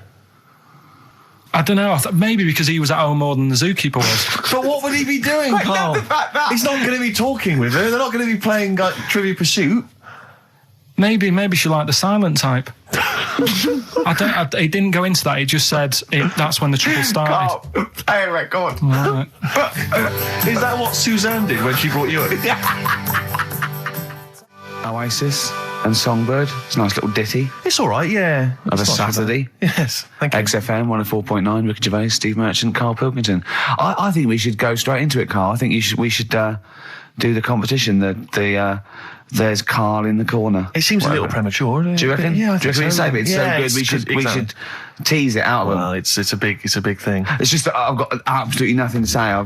Sure. I haven't really... Well, I mean, often I know you all have spoken to Karl in the week. This week, for some reason, I've been speaking to him. Oh, right. I spoke briefly to him about Michael Jackson and the documentary. Yeah. Now, of course, I thought that was extraordinary. Amazing. And I asked Karl's piece opinion. Of work. Yeah. And he didn't mention to me the fact that Michael Jackson likes to climb up in trees. No. He didn't mention anything about his bizarre relationship with children. He didn't mention anything about his obsessive billionaire spending sprees. Right. He didn't mention anything about the mannequins he has in his thing, or the fact that he drives around his sort of 7 hotel suites in Las Vegas in a little kind of old people's scooter. The only thing of note for Karl was he said to me, "Did you notice how big his hands are?" I'll tell you what, though, I did. What? How are you looking at... The man's got, like, a face that he's had reconstructed. Well, I can't seem to say that. It's libelous. Yeah, no, he hasn't. He's got an old He's had two nose jobs. Yeah. And you're looking at his hands. But I think it's because you look at him and he looks a bit like... there's a bit of androgyny there, but it's sort of like it is quite a petite sort of old lady's face in a way, but then you see these labourers' hands come out. That's always the way with a tranny, isn't it? You know what I mean? What, you can't accuse him of being a tranny? No, he's not. No, he's not. What are you saying? No, I know he's got enough issues. Now you're accusing him of being a tranny. I like him. I thought he came out that brilliant. I thought it was really... I really felt sorry for him. No, I think... He cleared up a few things as far as I'm concerned. I thought it was a fascinating piece of work. But I did like the shopping spree. That was great. Extraordinary. Because he's just got going around such just bad taste. pointing. I know it was bad taste, wasn't it? It was like one of those bizarre shops. Yeah. You know what I mean? There's anything, sort of a gift shop, but they're trying to make it look like Ming. But if it's sprayed gold. If he'd been living in a trailer park, he'd have been ordering, one of those porcelain dolls dressed like a Harley Davidson bike rider, or an Elvis commemorative plate. It was the kind of billionaire equivalent of that. But the hands were a giveaway. It's the same as those sort of transvestites. Well, it's like what was it about his hands? Well, you know when you get like a cab driver or something, right? And he decides to turn transvestite at about 60, and he goes on Kilroy. Do you know what I mean? It's that way. He got a twin set of pearls, and he goes, "I've never felt so comfortable." But his hands are still big. He's got a little wig, and he's got the lipstick on, and he's with his teenage kids who are going, "Kill me." Do you think he's been having surgery on his hands to make them larger? Bigger, yeah. Is that why he was wearing that glove through most of the Exactly. But I think he wants to be a goalkeeper. Right. And they said, you can't, Michael, you got to have big hands. It would help him climb the trees. Yeah. And he can play tennis now without a racket. Yeah. So what did you make of it, Karl? Were you intrigued? The Michael Jackson thing, it was all right. But, that got a load of attention in the press. But the Trisha programme got nothing. Okay.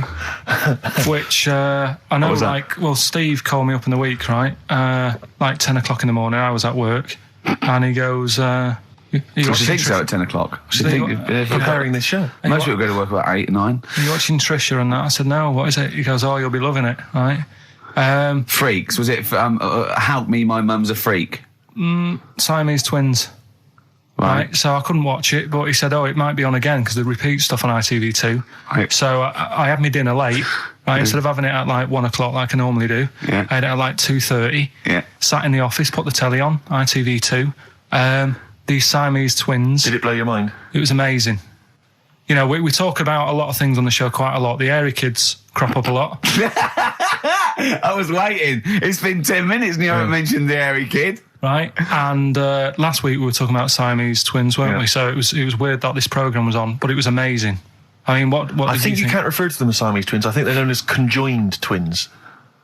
Why? I think Siamese is maybe considered derogatory or as an old antiquated phrase. Yeah, I think it's because the first famous ones were actually from Siam. Right. But anyway. And that doesn't exist anymore. No, it's conjoined, Carl. Yeah. Get the phrase right.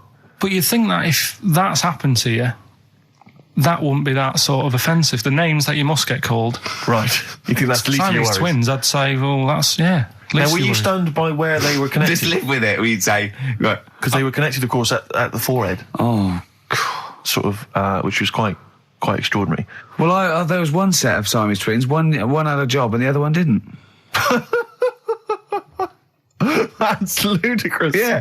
The other one was unemployed. The other one had a job. She had to go to work. She had to get up at 6 o'clock on her day I'm off. supporting you, literally. Yeah. Then they get done off the social for sort of... Yeah, because the other one was signing on. That wasn't a question that Trisha asked. Annoyingly, because I know that much of the audience was thinking that. There was a few things that didn't crop up. What questions would you have asked of them? Because what things did you feel weren't mentioned?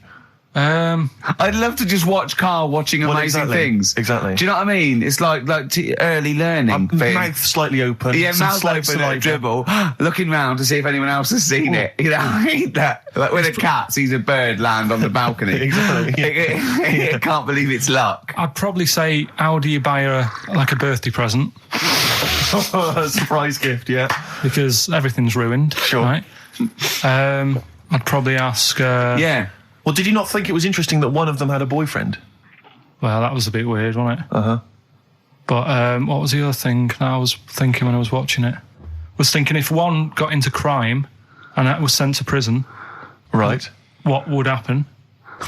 How would you handle that? It's brilliant. It is brilliant. If a chimp could talk. And what was the other one? The other thing was what did he talk about? Because it's not as if you can say, oh, guess what I did today? Do you know what I mean? Yeah.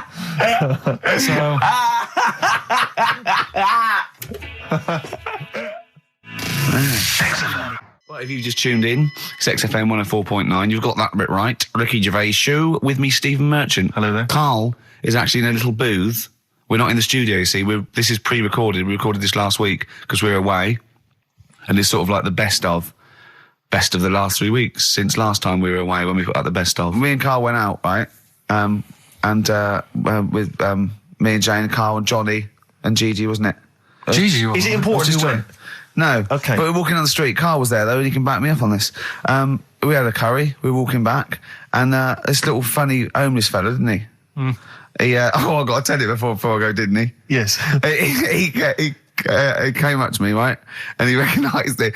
And he came up to me and he went, oh, he said, I've just nicked 5 of your DVDs from HMV. And he shook my hand. He was so happy with it. And I went, right, excellent. He went, all I do is I just swing the bag over the top. Like that when I'm going out. And he had a bag full of DVDs, didn't he?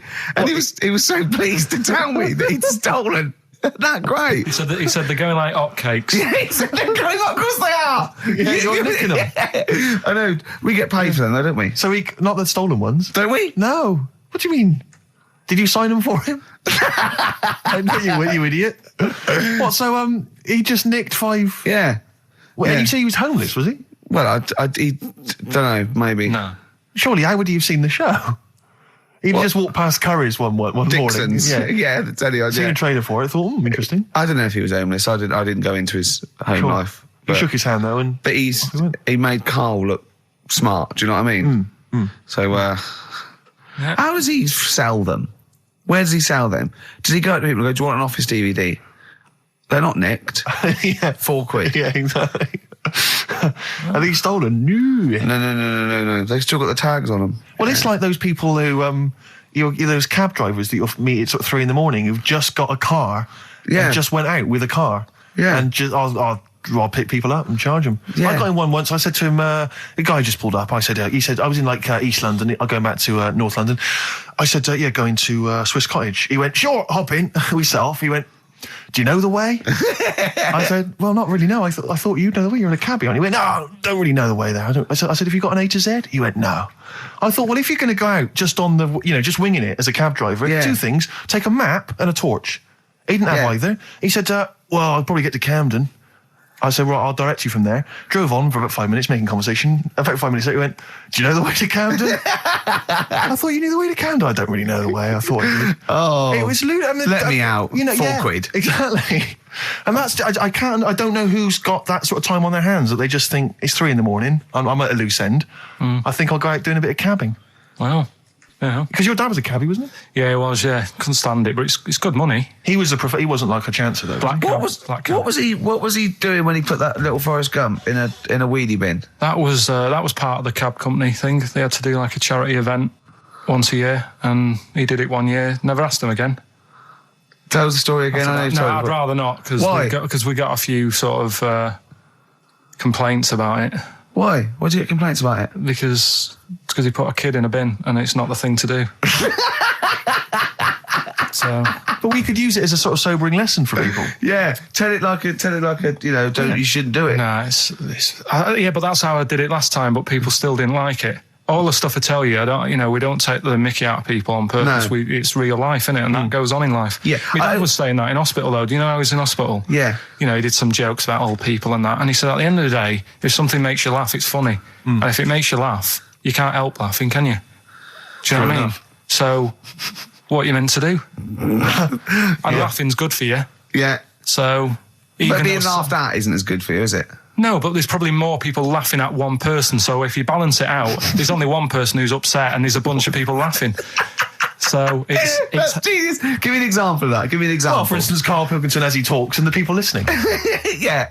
No, give me an example of I can't, because again, that's what I'm saying. I can't tell you the story because there might be someone out there who, this person might even be listening and think, I forgot about that and you brought it all back to me. Yeah. So I'd prefer to leave it, but I think people know. Why did he put him in the bin in the first place? Because he was getting out of hand. What was he doing though? You see, I can't explain. You can. Don't be silly. I prefer to leave it, honestly. What was he doing? Was he annoying him? He was annoying my dad and the other people in the cab.